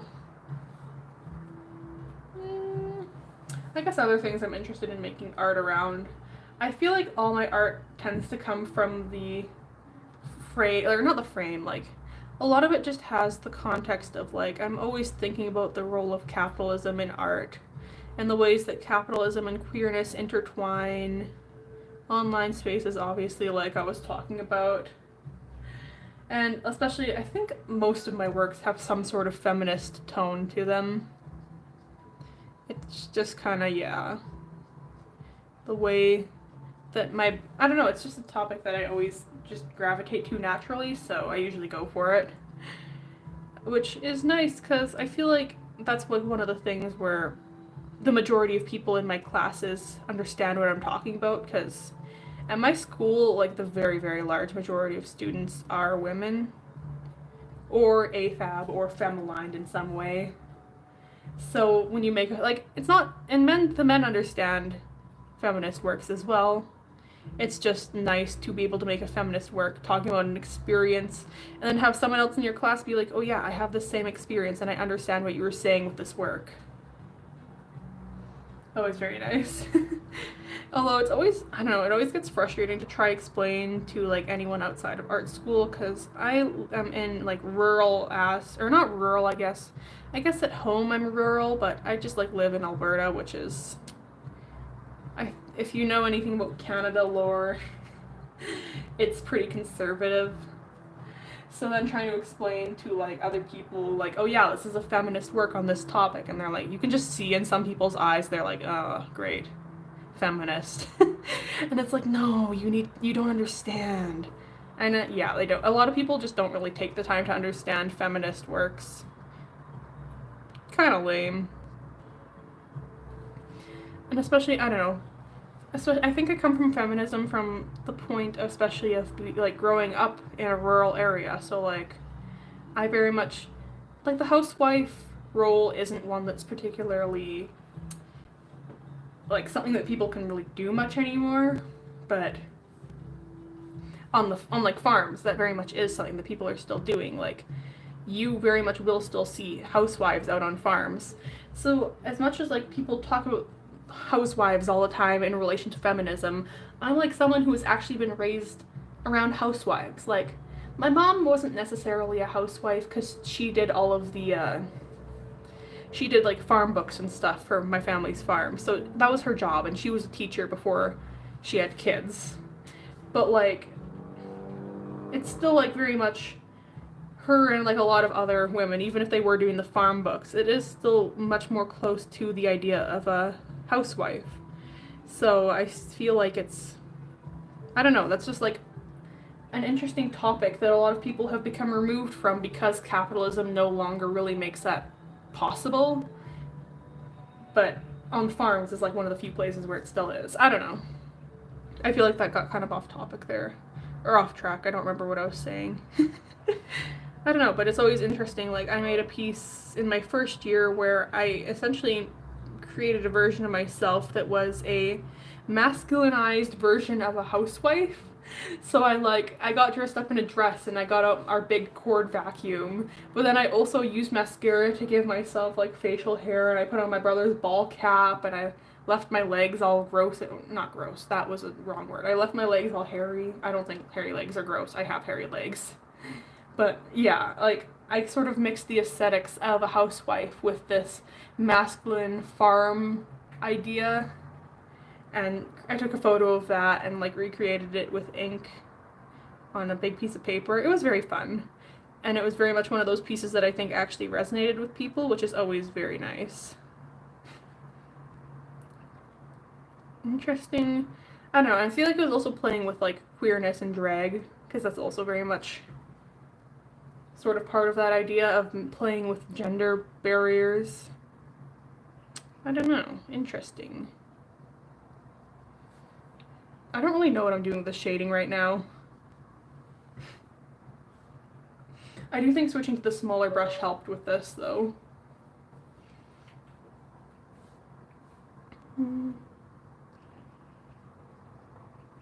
Did my music stop?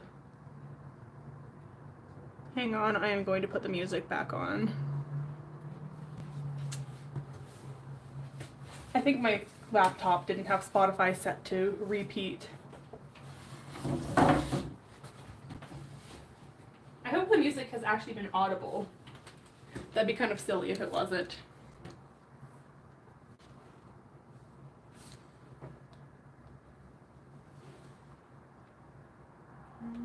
Or did my Spotify might have just crashed. It always works really weirdly on my laptop. Yeah, I think it just crashed.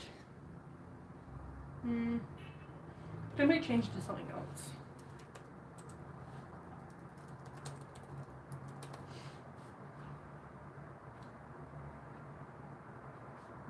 Maybe I'll put on some mouthwashing music. Some of those songs are kind of intense, but whatever.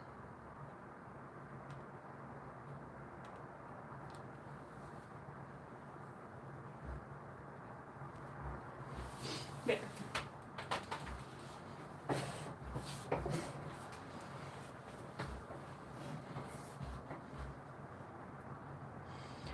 I can still tell that this mouth is misaligned. It's driving me mad. That's like one of my worst habits in my art, is that my mouths always end up misaligned with the noses. Because I'm always freehanding my sketches, so it always ends up kind of weird. But I think it's better practice for me to freehand my sketches, even if they don't always work out.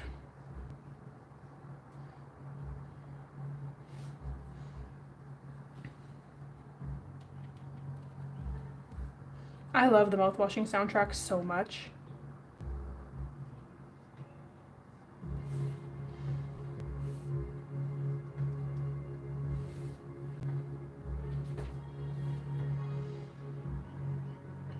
need to use it when I'm painting more often because it has those like liminal 1 a.m. painting vibes. You know, if I start to actually figure out what time zones my viewers are in, maybe I will start thinking about time zones and when I'm streaming. Because I'm in Mountain Time, which is kind of a weird time zone for trying to figure out where everyone else is. Because, like, it's not that far away from anywhere in the States. But then I need to figure out, like, if I have any viewers across the continent. Which I think I do. My viewers aren't all located in one area, which is interesting to me. Because I always see a lot of artists talk about, like, oh yeah, my viewers are all from America. So I thought that'd be the same for me. But, like, no, I have viewers from literally all over. Which is really, really cool, actually. Like, it's crazy to me. The fact that I have viewers is crazy to me, though.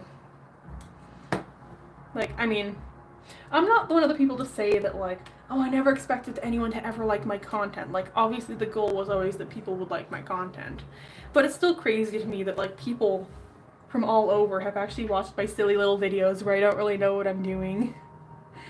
I don't know, it's a really special experience. And I know a lot of people would, like, look at my sub count and be like, well, barely anyone has watched it. And I'm like, you don't understand. Like, I think I'm close to 800 right now. Like, I think that's the number of people that were in my elementary school. So, like, I don't even think my elementary school had that many. I don't know, but, like, it's a lot of people. That's, like, that's so many people that have watched my content and then been like, yeah, I'll subscribe to this person. I want to see more of this.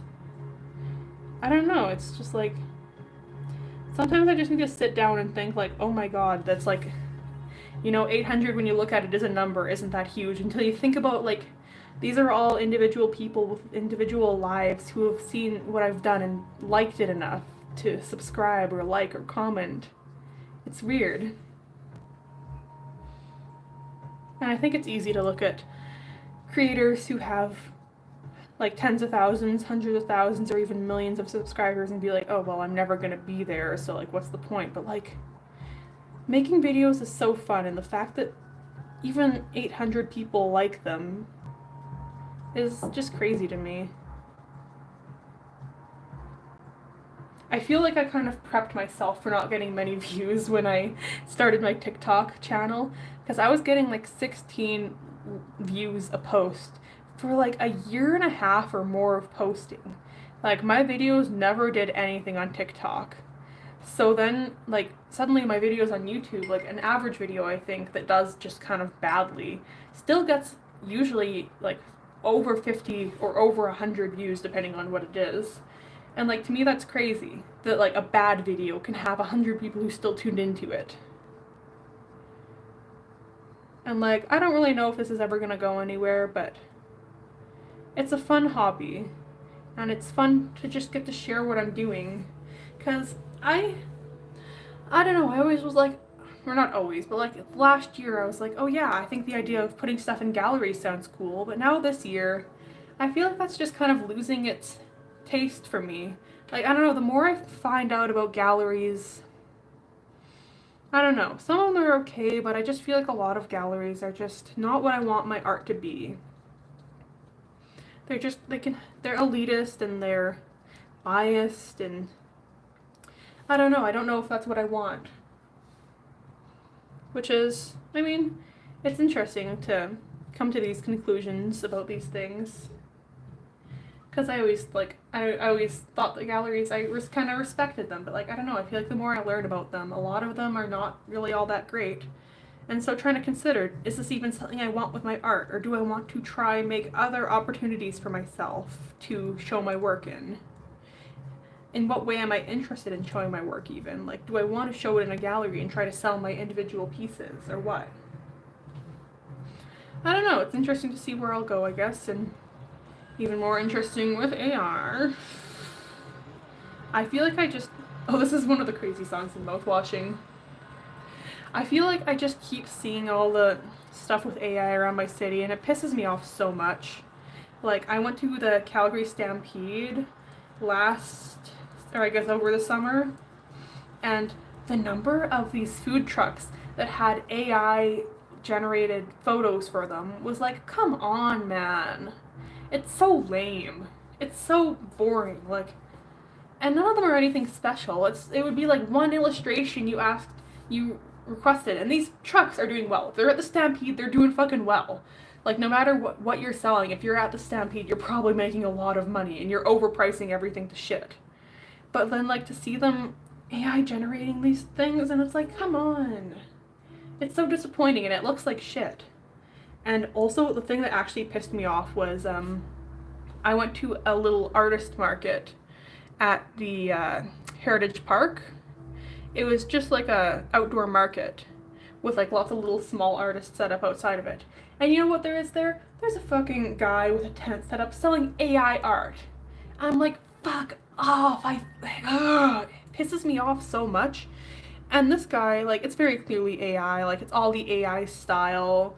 And it's like, he has this like insane number of illustrations that is very clearly not capable of being done by a human, all in the same style, but also all in the same style, but all different subjects. Like, some of them are animals, some of them are landscapes, some of them are people, and I'm like, yeah, I definitely trust that you're a real person. So I like look closer, and it's like, yeah, that's very clearly AI.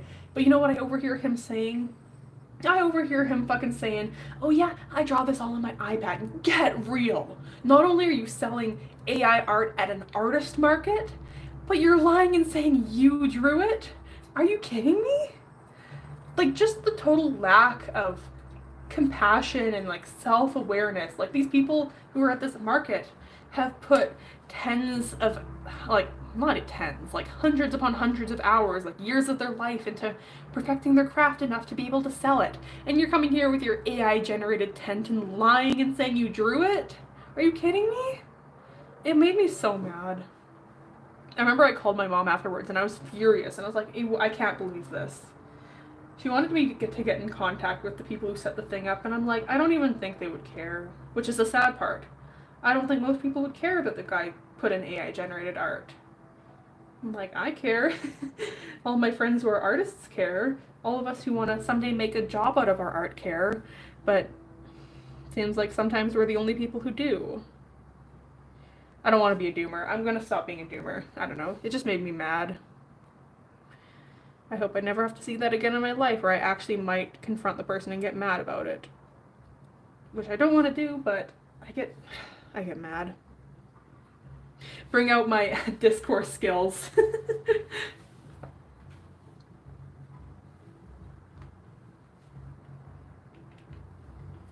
Oh, I love this song.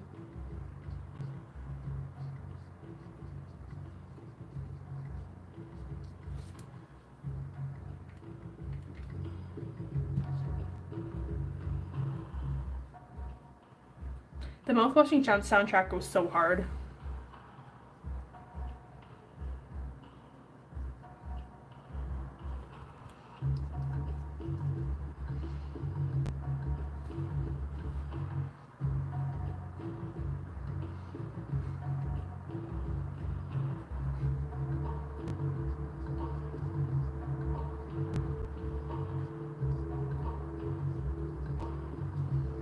I'm actually really obsessed with this tone I went for with the shadows. It's very blue. I like it.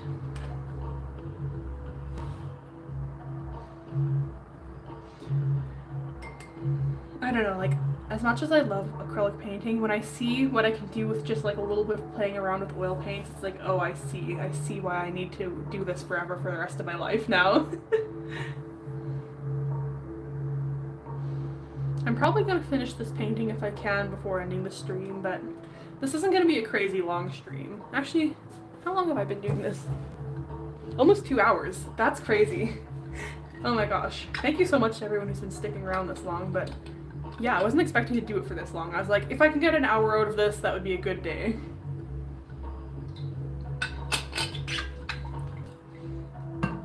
Also, I'm sorry about my squeaky water bottle. I'm not allowed to drink out of my normal water bottle because I got my wisdom teeth out over the break and the pits still haven't healed. They're getting closer. And when they get closer and when they close, I'm going to have a bubble tea to celebrate. I honestly had like the easiest recovery I've ever seen from wisdom tooth surgery. I barely swelled. After like a day of rest, I was fine, basically fine. I mean, I had a bit of pain, but like, it wasn't anything crazy, so I was very happy with that. I was very nervous about it, so yay. Always a good feeling to have something not be as bad as you thought it would be.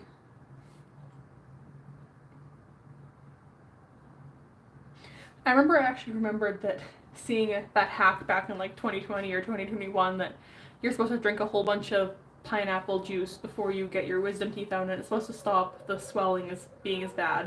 And I completely forgot that, and I was like, oh, my swelling's gonna be so bad. And then it was literally fine, and I was like, oh, finally, forgetting things doesn't work to my detriment. That's a miracle. Oh, it's one of the freaky mouthwashing songs again. That's the one thing about the mouthwashing soundtrack is like half the songs are perfect and like perfect background music, and then the other half are this. And like I like this still, but they're not good background music.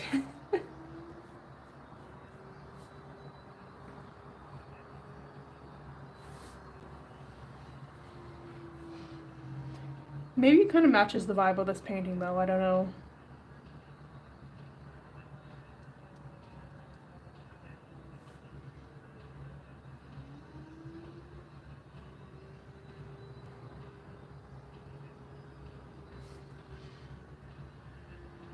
That'd be kind of cool if I just left that one eye like that. It is a little bit misaligned though.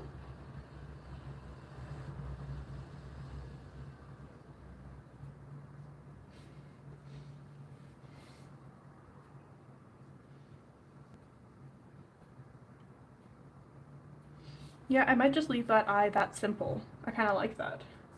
And add some more shading in behind the nose.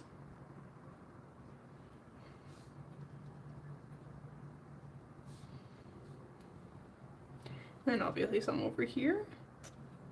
That might be kind of silly and fun. Hold on, I need to stand up to see this from a different perspective. Yes, I think I like that. I still don't like the mouth though. The mouth is still giving me grief, and so is the nose, but I've given up on the nose for a while until I go back in with my second layer of highlights.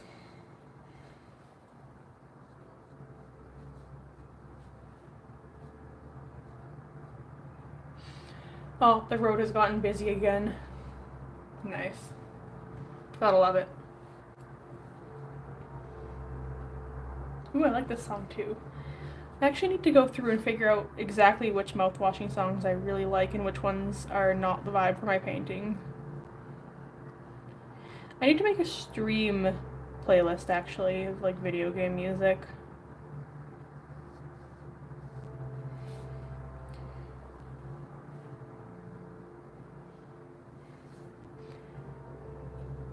Maybe I'll try to see if I can find some Outer Wilds songs that are a little bit on the chiller side. Because the ones I listen to are mostly like the really crazy, like majestic, beautiful ones, and I love those ones, but they would make for a terrible stream song.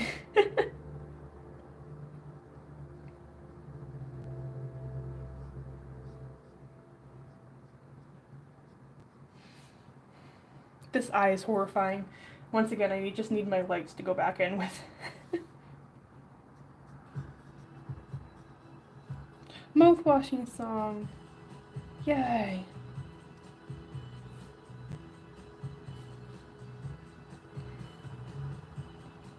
I can't wait to hang the self-portrait up in the dorm in the kitchen so that my roommate always has to look at it forever.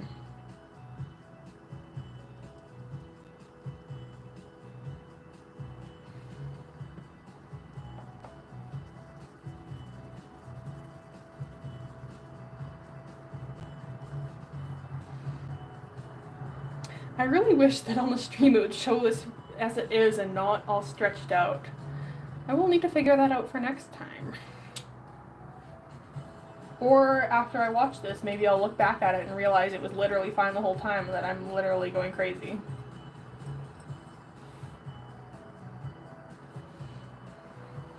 I have this whole thing of linseed oil and I literally never use it. Like, I know it's supposed to be a top layer, but I feel like the linseed oil would work at its best after the painting is already dry and then going in for a glazing layer.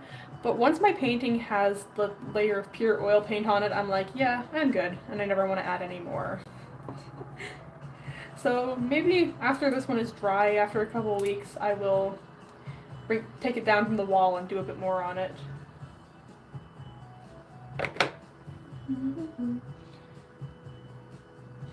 I need to actually do research into how oil paints work. I was sort of saying it earlier in the stream, but I just don't really know how they work at all. And it's not great.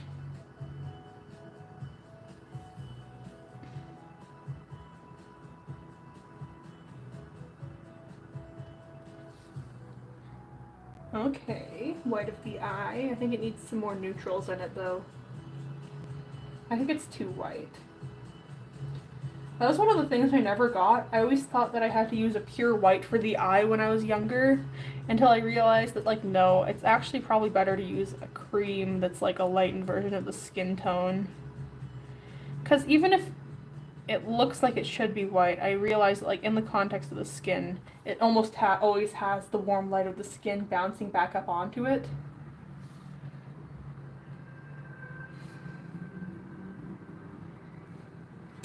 Learning about, like, the bounce of light and how that impacts colors has been, like, game-changing for me.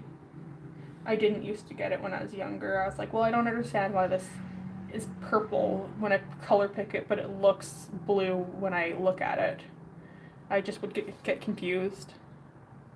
And as annoying as the color theory TikTok trend was, I genuinely do think it jump-started a lot of people's knowledge about how color theory actually works, which is crazy. Okay, that eye kind of goes hard. It doesn't really look like my eye, but sometimes I just give up on that. Because, like, I can always work on what do you call it, not perspective, anatomy, and getting that realistic whenever I want. But I'm more interested in the way that colors and shading work when I'm doing a study like this. This is my favorite song from Mouthwashing. Hold on. I'm going to turn it up and shut up for a little while.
Now that I've brightened up the highlights, I feel like the eye needs more highlights too.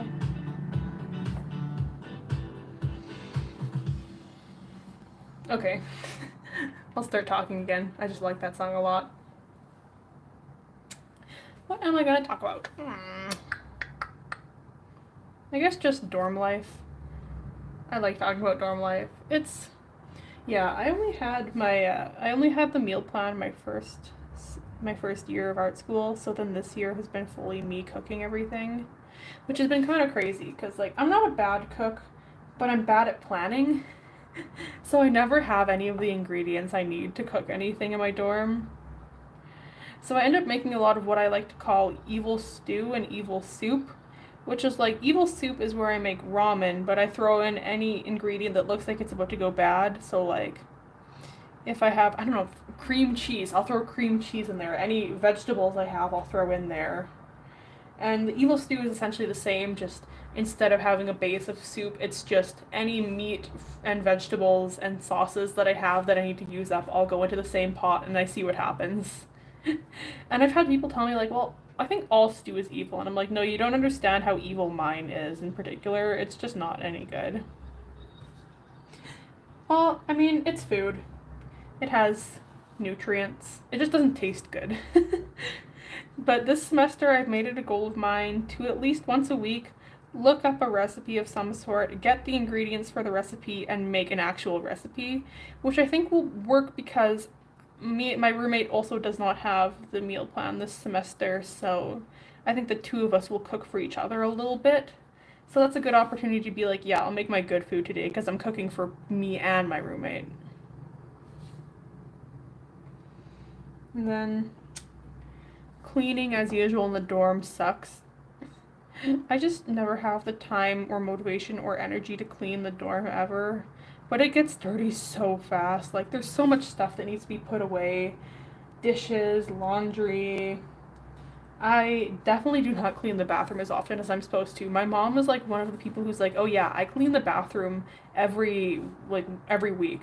And I'm like, more than every week I think she does it. But I'm like, you know what? I clean it when I have time and motivation, and when it like if it gets to be actually dirty, I clean it. But unless it like looks dirty and unless I have time, I just don't really do the maintenance cleaning, which is kind of gross and nasty, but like if it ever got actually gross, I would clean it, but usually it does not.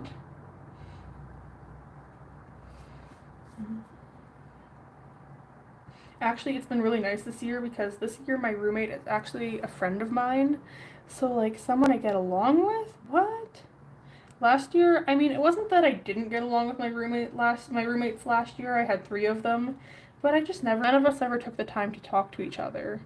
So we never knew each other and we were never comfortable around each other. So then it'd get really frustrating because there'd be like a bunch of dishes in the sink and it'd be like, well, these aren't my dishes and I don't know you guys well enough to like put these away in your cupboards.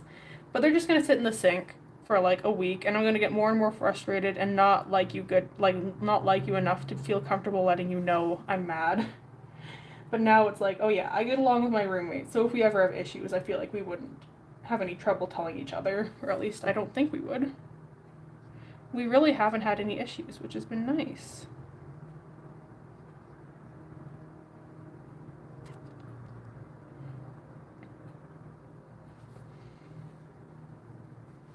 I feel like it's also just less stressful having your roommate be someone you know already, because then it's like, it's not that I feel like I am allowed to be messier, but like I feel like we sort of understand a bit better what each other's boundaries are in terms of how clean the place should be. Whereas I felt like last year I was always guessing. Like one of my roommates last year took my spoon out of the fridge because I had a meal set up for myself the next morning and I was like, oh yeah, I might forget to bring my utensils if I don't put them in right away. So I put my spoon in the fridge on top of my bowl. And she took it out and she like left a note and she was like, yeah, actually it's really toxic to leave utensils in the fridge. So like I was Googling it. It's only toxic if it's like a very high quality metal that can leach stuff and only if it's actually in the bowl. Mine was on top of the bowl, not touching any of the food. So I actually got like really annoyed that she took it out and I was like, you know what, if I'm gonna poison myself, let me poison myself. I don't know, I got annoyed. So I left a kind of annoyed note being like, hey, that's not true. um, I mean, yeah, like I said, I didn't really have any beef with them. I just like, I get frustrated over little things because I felt like I didn't have the ability to communicate with them on what I needed to. Whereas this roommate, like, we actually hang out together, we go shopping together, we walk to class, we talk, we cook and eat together, we actually share stuff. But that's a scary line to make. Yeah. It's just a lot nicer when you actually get along with the people you live with. Crazy idea.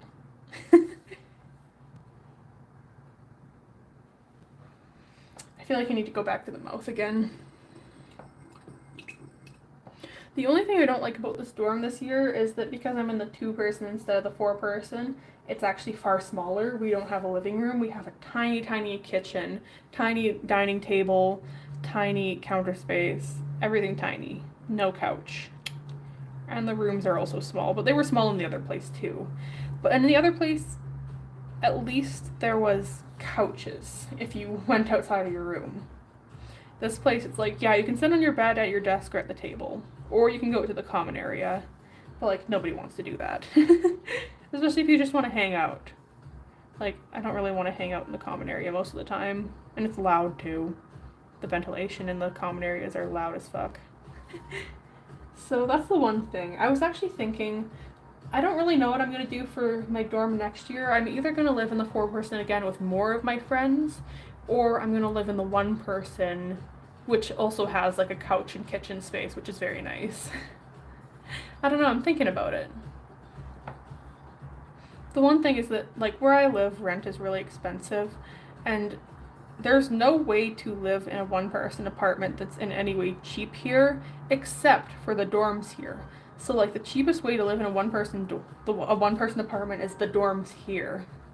So I'm kind of like, if I don't do one of my 4 years here in the 4-person or the 1-person dorm, I might never be able to afford living alone, which is crazy. And I don't even know if I'm going to live in the dorms my 4th year, because after that I'm probably going to stay living in the city. So at that point, maybe it'd just be worth it to get an apartment and live in after school as well.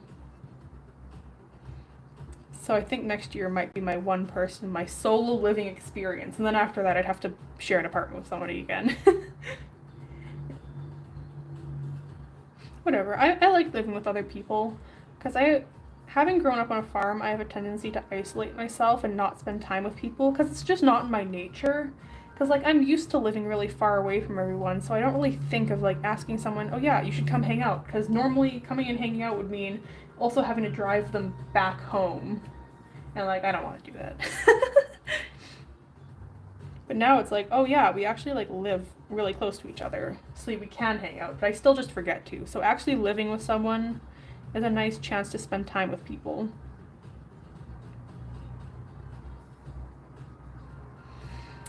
I feel like I'm making the nose muddy. I might just stop touching it.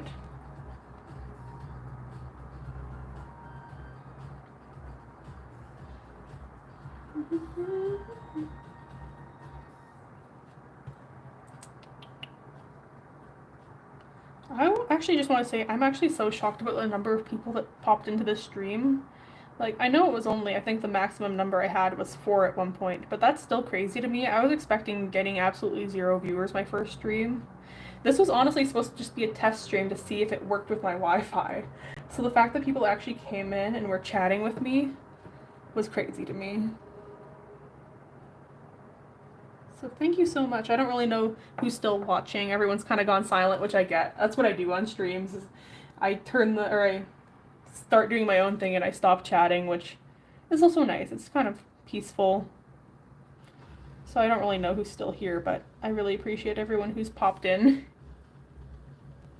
Knowing that art streams is something people are interested in is really good because I don't really know much about streaming, so I wasn't sure if this was something that people actually like to watch.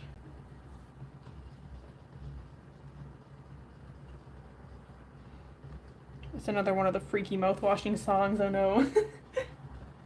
I think I need to blend out this bit of the mouth. I think that's what's making it look weird.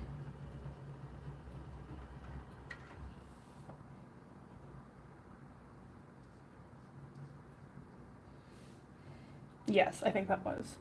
I don't think it looks good, but I think it looks better now. I think it also needs more warmth.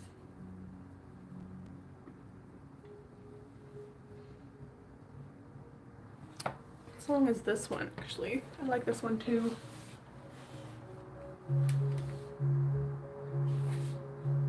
What's New on the Radio? I really like this one. Oh, the Mouthwashing soundtrack is just so beautiful. I feel like it's one of the most underrated parts of the game.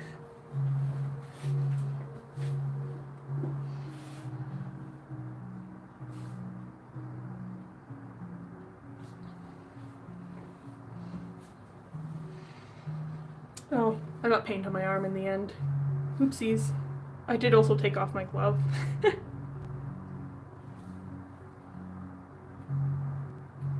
Oops, that is too dark.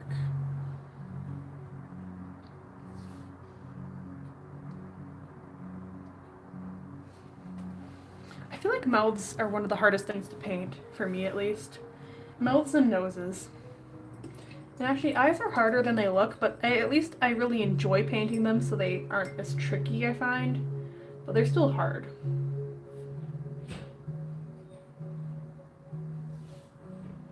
Oh, my foot just fell asleep. Oh! Ow, ow, ow. I can't stand when my feet fall asleep. It's crazy.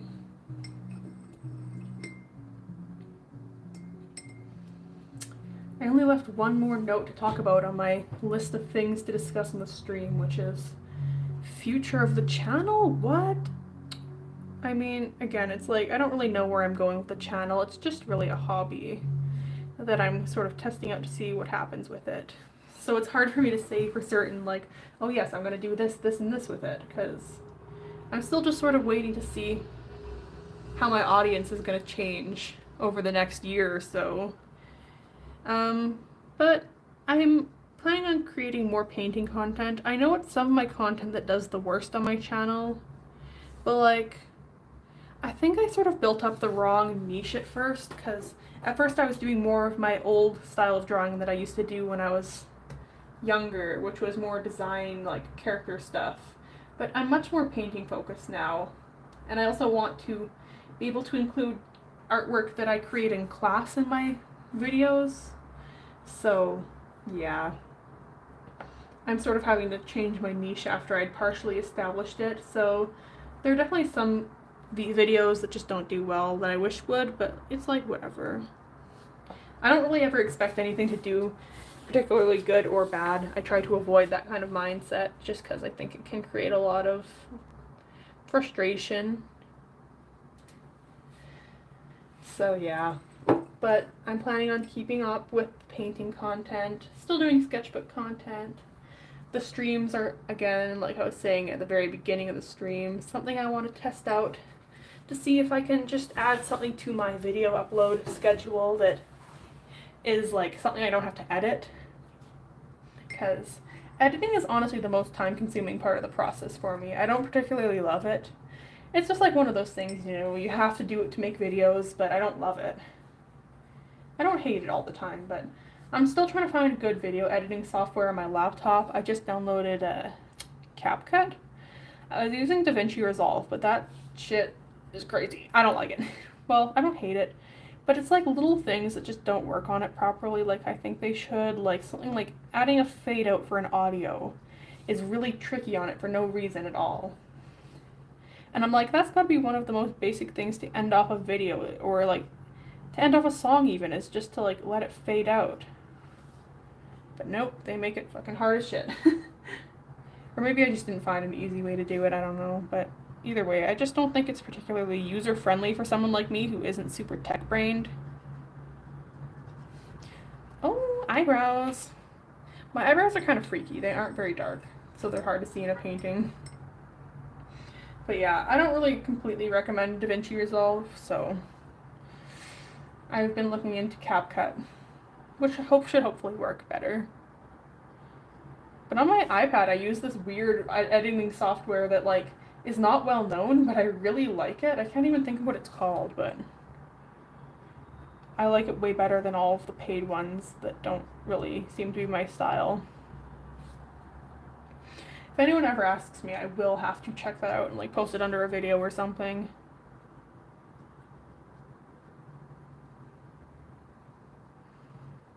Damn, I'm kind of loving this.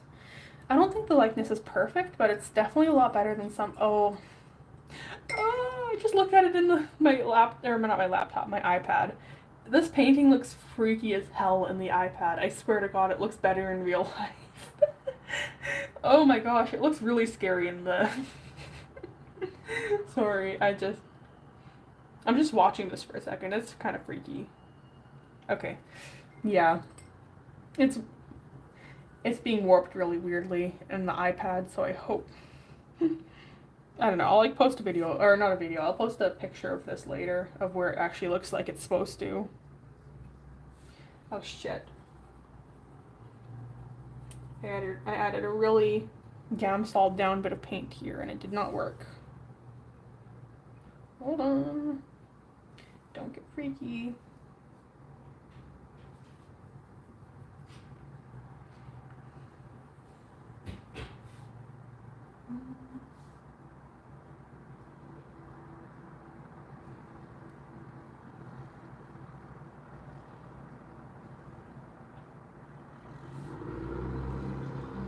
There, I kind of fixed it. I kind of wrecked it though.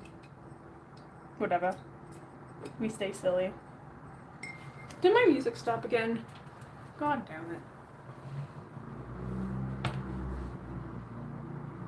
Oh, I think the... Seriously, did the...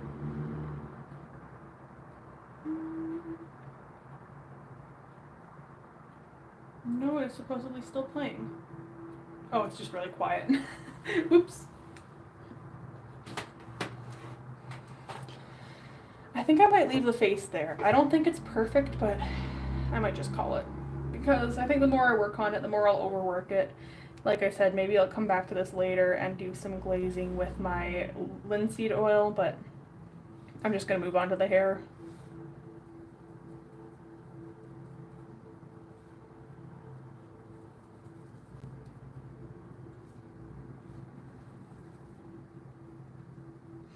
I can't wait after the stream is over to open up my window all the way and let the fresh air in. It is so hot in here.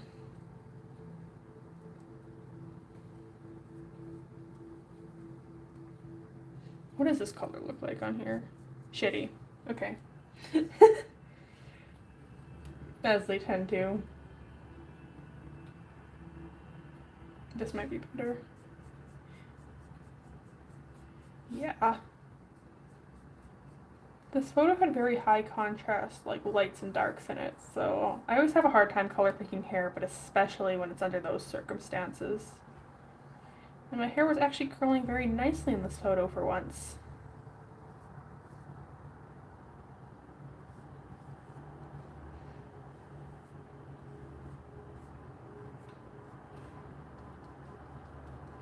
I kind of want to get this effect on the left side where the hair fades into the, or the shadows fade into the hair. Because that's something I really like about oil paint, is because I'm able to work wet into wet, I'm able to blend out these bits of shadows into the actual or into the shadows of the hair. Sorry, I got distracted. It's so hard sometimes to paint and also be coherent. But it's a fun challenge. I'm definitely far better at it than I used to be. I used to struggle hard. Although I honestly haven't done that much real-time sketching and drawing on my channel.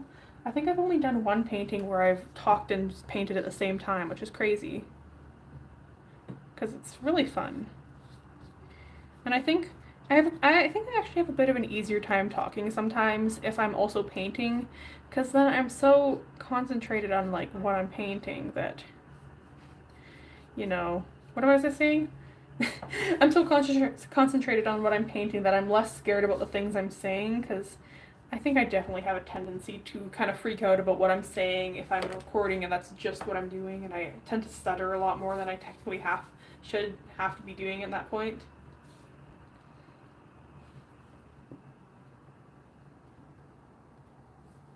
This ultramarine blue has been a total lifesaver in this painting. It has been making these shadows so beautiful.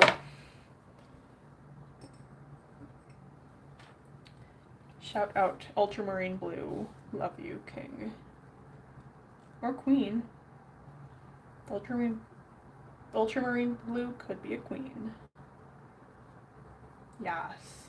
Okay. So you see, I'm getting to the point of this stream where I'm just like losing coherency and just saying anything that my brain happens to send through it, which is usually not anything intelligent or interesting. I've also run out of stuff on my list because I have been streaming a lot longer than I thought it would be. Oopsies.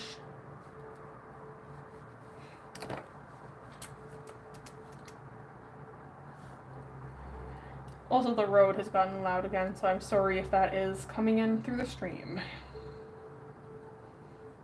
There's nothing I can do about it that isn't... Even shutting the window doesn't do much, so... You know.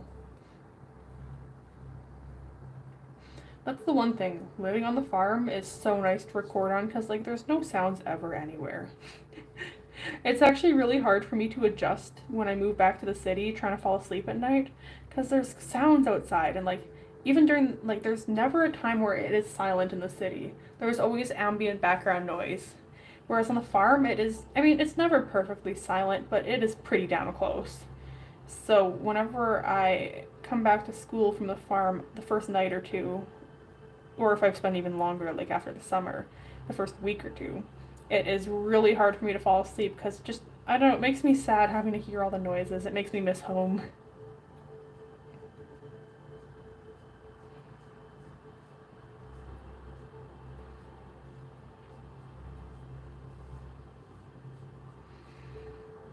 I remember it was always something that was the same when I was a kid. If I was ever over at my aunt's house staying the night, I'd always, like, be really upset because I was like, well, I can't sleep. There's too much noise. And even my mom, who I think spent a lot of time in the city when she was in school, was like, oh, it's not that bad. But since my only frame of reference as a kid was living on a farm, even, like, the suburbs of the city was crazy quiet to me. So I think I've gotten better at adjusting to it now, but I still much prefer sleeping out on a farm. So if I'm ever able to afford it, as much as I love living in the city, I don't know, I love living in the city though, which is the problem. I love being close to things. That's the thing on the farm, is that you're far away from everything. Even in the town, there's usually not actually what you want there. So, like, as much as I love the convenience of the city, it's just the quietness and secludedness of the farm that I miss. And I'd miss not being near a train if I ever moved back to a farm again when I was older. But the one thing is that I love winter on the farm. It is so silent, and the snow is just beautiful out there. Like the untouched snow. Nobody's walked in, nobody's driven by and made it all gross and mucky. Oh, I remember I was really sad around when it snowed last year because I was like, but the snow just looks gross. It doesn't look like the snow I remember. Because the snow I remember is like untouched, besides maybe a few deer walking across it. Yeah. I don't know, I'm always kind of torn between whether or not I want to go back and live on a farm when I'm an adult, or if I could even afford that, which I probably couldn't. Or if I would just stay in the city. Yeah, honestly, I can probably never afford to live on a farm anyway, so it's not really worth thinking about, but I always like to be hopeful when I think about what I'm going to do in the future and assume that I have money to do what I want. Which is probably unrealistic, but less depressing. The number of times this stream has gone back towards, well, I probably will never be able to afford this, but if I did. I don't know, I feel like so many things is like, I don't know. Whoa, crazy music. I feel like it's so hard to make any plans for anything because it's like, well, I probably won't be able to afford this, but I still don't want to, like, discourage myself from even trying for the things I want.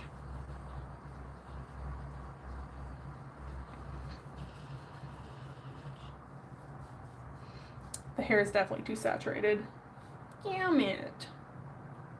That's upsetting.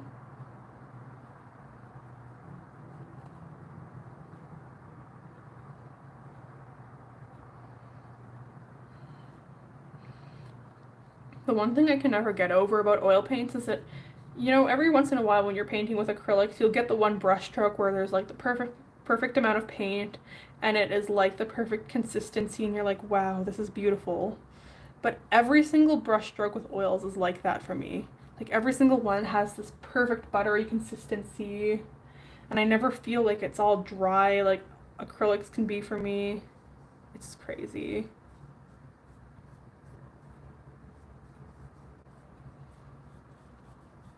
I actually had a really interesting experience with my painting instructor the first day of class because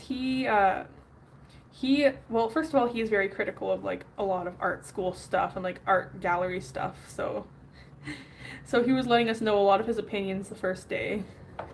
But one of the things he said was, I don't care if you use black or and white in your paintings because I know a lot of people are like, especially in art school, a lot of instructors like never ever use a tube black. You always have to mix your black from all the different colors. And right away he was like, well, that's not really black. That's just a very desaturated color, like a really dark and desaturated color. And I was like, yes. And he also pointed out that a lot of artists in like a lot of historical artists that are very famous did use tube black in their paintings, and that's how you get a lot of the darkest darks. And I think the thing is that black can sometimes be hard to use well in a painting. And I think that is why art schools kind of discourage you from using it. And I understand that. But I think it'd be better to just like be realistic about it and be like, yeah, it's not that it's impossible to use well, it's that it's hard to use well. And I think it's like this I think it's the same deal as like ceramics where they say, "Oh yeah, you can't make anything that is uh hollow and doesn't have a hole in it because it will explode in the kiln." When like that's not really true. It's just trapped air that makes or trapped not air, trapped water that makes things explode in the kiln. And they just simplify it for the sake of making it easier. But I think by the time you're in a university, I think it's more helpful to be realistic that yeah, you can do this thing. It just might be more tricky to make it work in your favor. At least that's how I wish it was. So I have heard kind of negative things about this instructor, about him being very much mean, but I do at least appreciate him being real with us about what he thinks about it.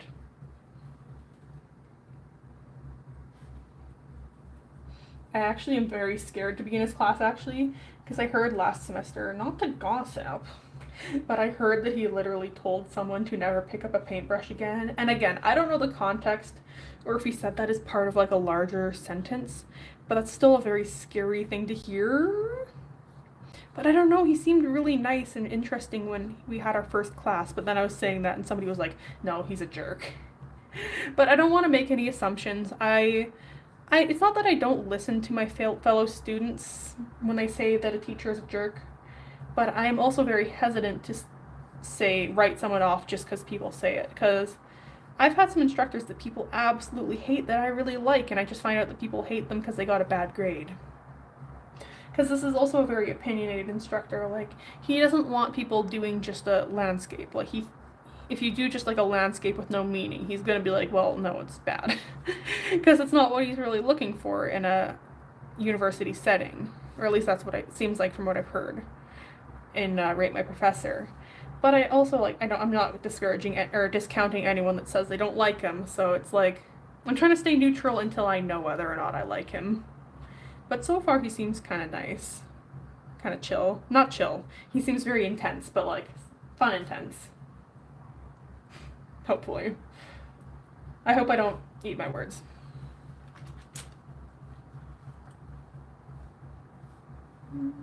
Ah, yes, there's my white.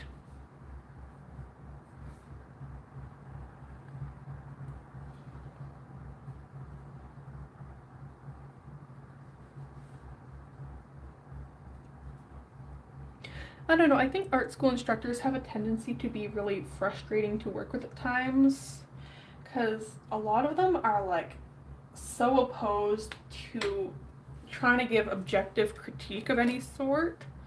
Like, you have to push to get actual advice on how to improve your art, which is frustrating because it's like, I appreciate that we're talking about the topic of this piece, but I also would really like some like objective critique on how you think I could paint this better next time.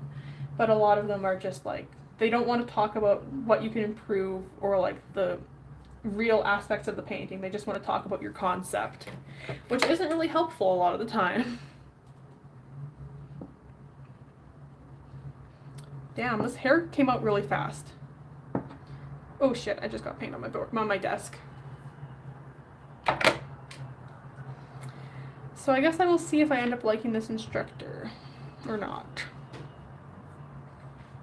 I hope I like him, because he likes cats, and I always appreciate someone who likes cats.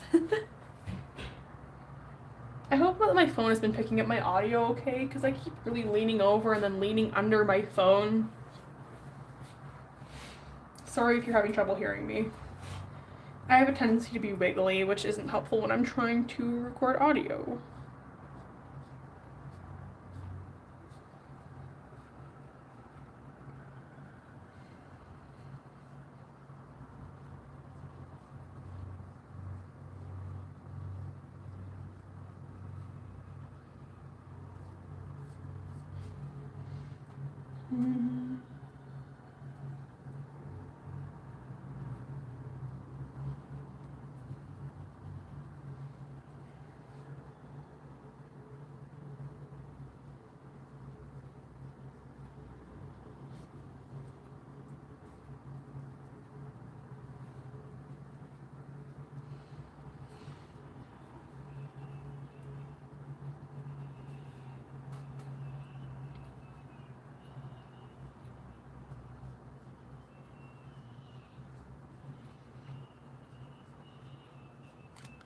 This is another one of the freaky mouthwashing songs. I love it.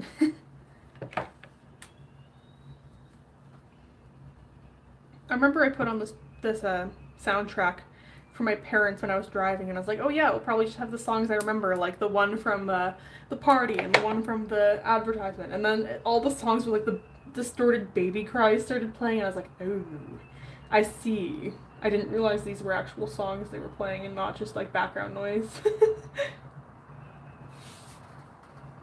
But I kind of love it. I kind of love that it didn't cut any of like the baby noises.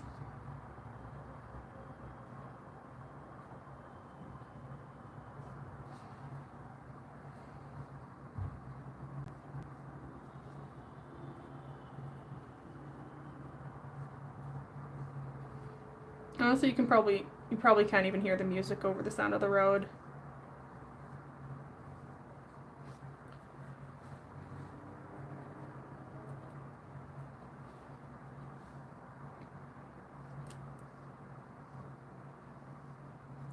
You know what was really frustrating to me lately is that I don't know if anyone knows anything about Mayday air crash investigations. It's been one of my favorite shows since I was a little kid.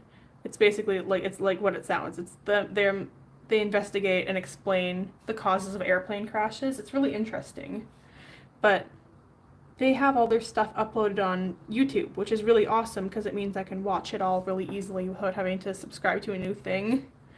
But they've recently started using AI for all their thumbnails, and I'm like, seriously? You have like so many good shots from the actual episode because they get these renders done, and like they get renders of the planes, and like they have recreations of the crashes, including what the plane looked like while it was crashing. And you're telling me you can't take like a screenshot of that and use that as your thumbnail? You gotta AI generate an image that isn't even accurate? Come on. It's just especially like I don't like AI under most circumstances, but especially when like you have alternatives that already exist and are better. Why are you using AI? Because the AI objectively makes it worse.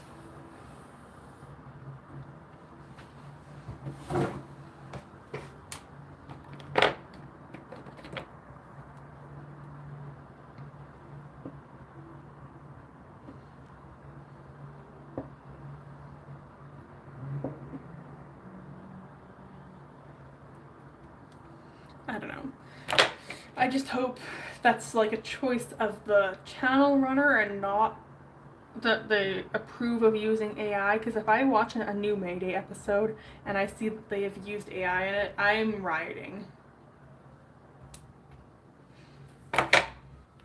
Especially, like, I think it's a Canadian show. I think it is. So, like, I don't know, I feel like Canada has so few shows that I actually like to watch, but I like to support Canadian TV, just because it is something that there isn't as much of. So, like, then to see one, I would have to stop supporting it if they started using AI more often in the episodes. So, like, I really hope they don't do that. It's actually, especially because a lot of the audience is older for Mayday, I really don't want to see it. Like, one thing that happened over the winter break that I thought was really sad was my grandparents had on a Christmas music compilation, and it had a bunch of AI generated images in it in the background, and they kept getting confused by it, and they were like, I don't think a Coca-Cola bottle looks like that, or like, sorry, loud sirens, ambulance. I'm just gonna wait until that's over.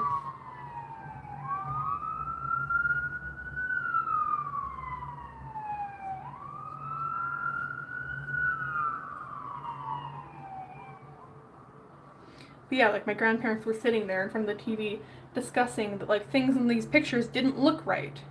And, like, I don't know, I didn't want to make them feel bad and tell them it wasn't real, so I didn't. But, like, that's just so upsetting to me that, like, they know it's not right, and it's, like, frustrating, but they don't have, like, the skills that a lot of younger people have to recognize when something is AI generated, which is frustrating.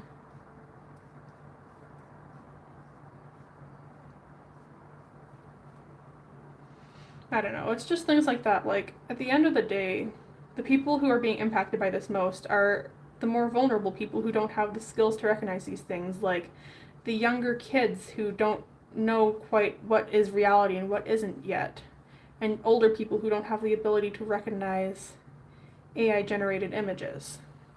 And I just think it's mean. It's like most things on the internet that are bad, it just preys on people who are unable to protect themselves from it, and it pisses me off. And, like, I don't want to take away, like, agency or anything, or, like, act like my grandparents aren't smart enough. But, like, they are. They're smart enough to recognize something is not right. So, like, and that's what makes it frustrating, is they don't have, like, the internet knowledge to understand why it's not right. Like, they know what AI generated images are, but they don't really have the skills that young people would to recognize those things and say, oh yeah, I'm not going to put time into this. This is AI slop. I don't know. It's just little things like that that I found to be so frustrating about AI. Well, and most things about it. I feel like the hair is too saturated, but I don't really know if I want to change much more of it.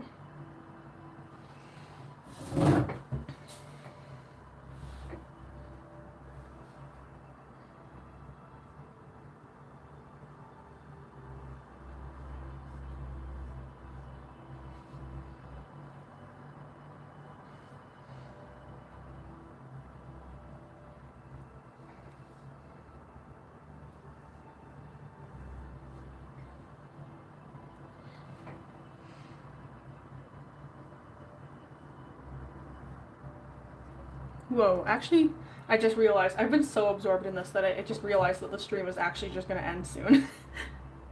This has actually been so much fun. This is definitely something I want to do again. I don't know when I'll be able to do it next, just because I'm still figuring out what my schedule is going to be like with how much time I'm going to need to put into all my readings and projects, but this would be a lot of fun to do again. And it seems like people liked it. Like, it's not like I got a crazy amount of viewers, but, like, enough people watched it that I'm like, yeah. And then I feel like I can upload this to my channel as, like, a, what do you call it, like a no editing paint with me thing. Very fun.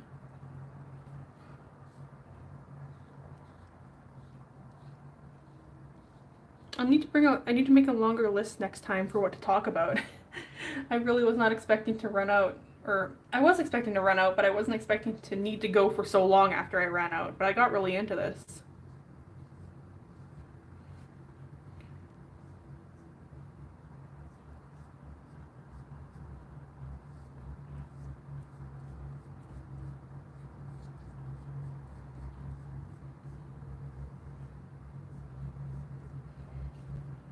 Oh, there, I think this really helped the hair, adding a lot more of the dark tones.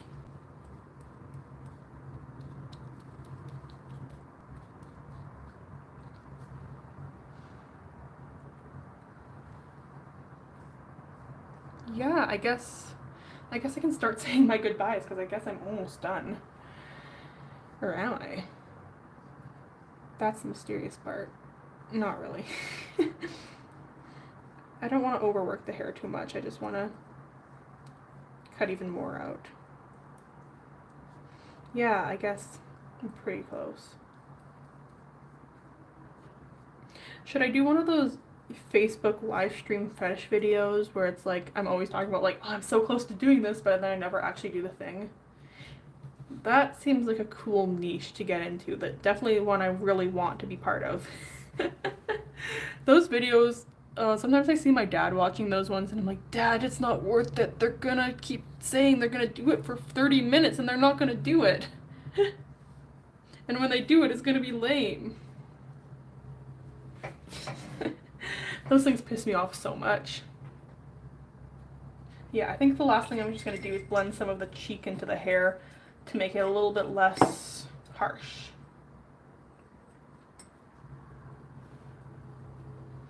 Oh, to be able to go back to my palette and still have the face colors there and not dried out is so nice.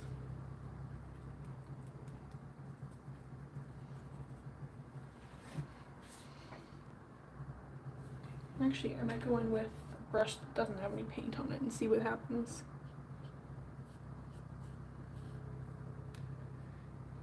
This is my brush that I broke earlier today.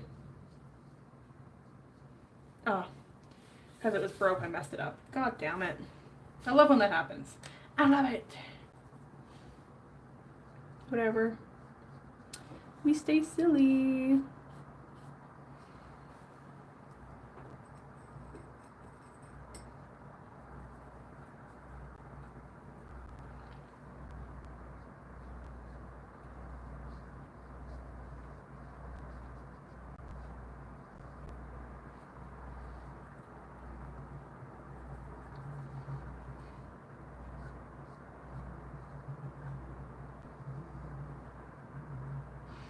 Okay, I think I just have to call it done around this point, or else I'm gonna keep messing with these cheeks for literally ever. Hold on, after I make this brush stroke though.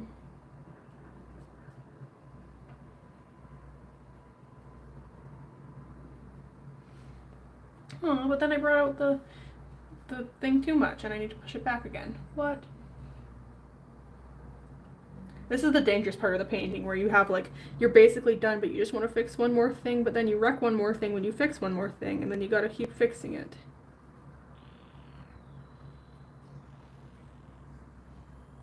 Okay, yeah. Yeah. I think I'm gonna call it. Well, but what if I fix the jaw here?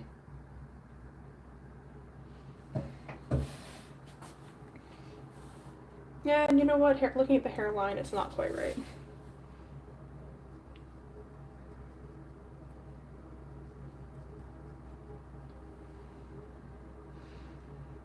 Oh, damn it.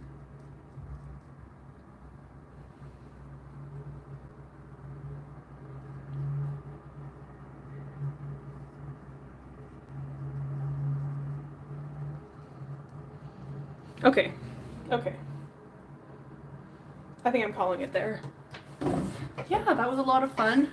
I will post a video, or not a video, I will post a photo of this so that you can actually see what it looks like without all of the weird warping my camera seems to have done to it.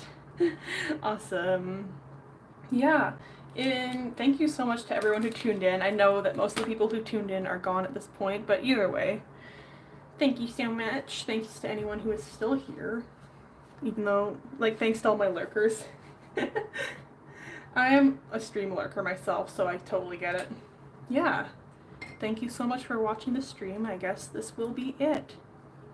I'm very happy with the way this painting turned out, which is lovely, lovely, lovely. You love to see it. Wait, I'm not quite done. I need to put this here. Yeah, thank you to anyone who tuned in, anyone who's still watching. I don't know when I'll upload next, and I don't know when I'll stream next, so I will see you all around Sunday. Bye-bye. How do I end this? Yes, this is how I end it. Okay, bye. Oh, I just realized there's been messages in the chat. I'm so sorry. I've just realized I've been ignoring all of them. They weren't showing up on my iPad. I'm so sorry to anyone who was messaging and I didn't respond. You guys weren't lurking. My stream just wasn't working. I'm so sorry. Bye.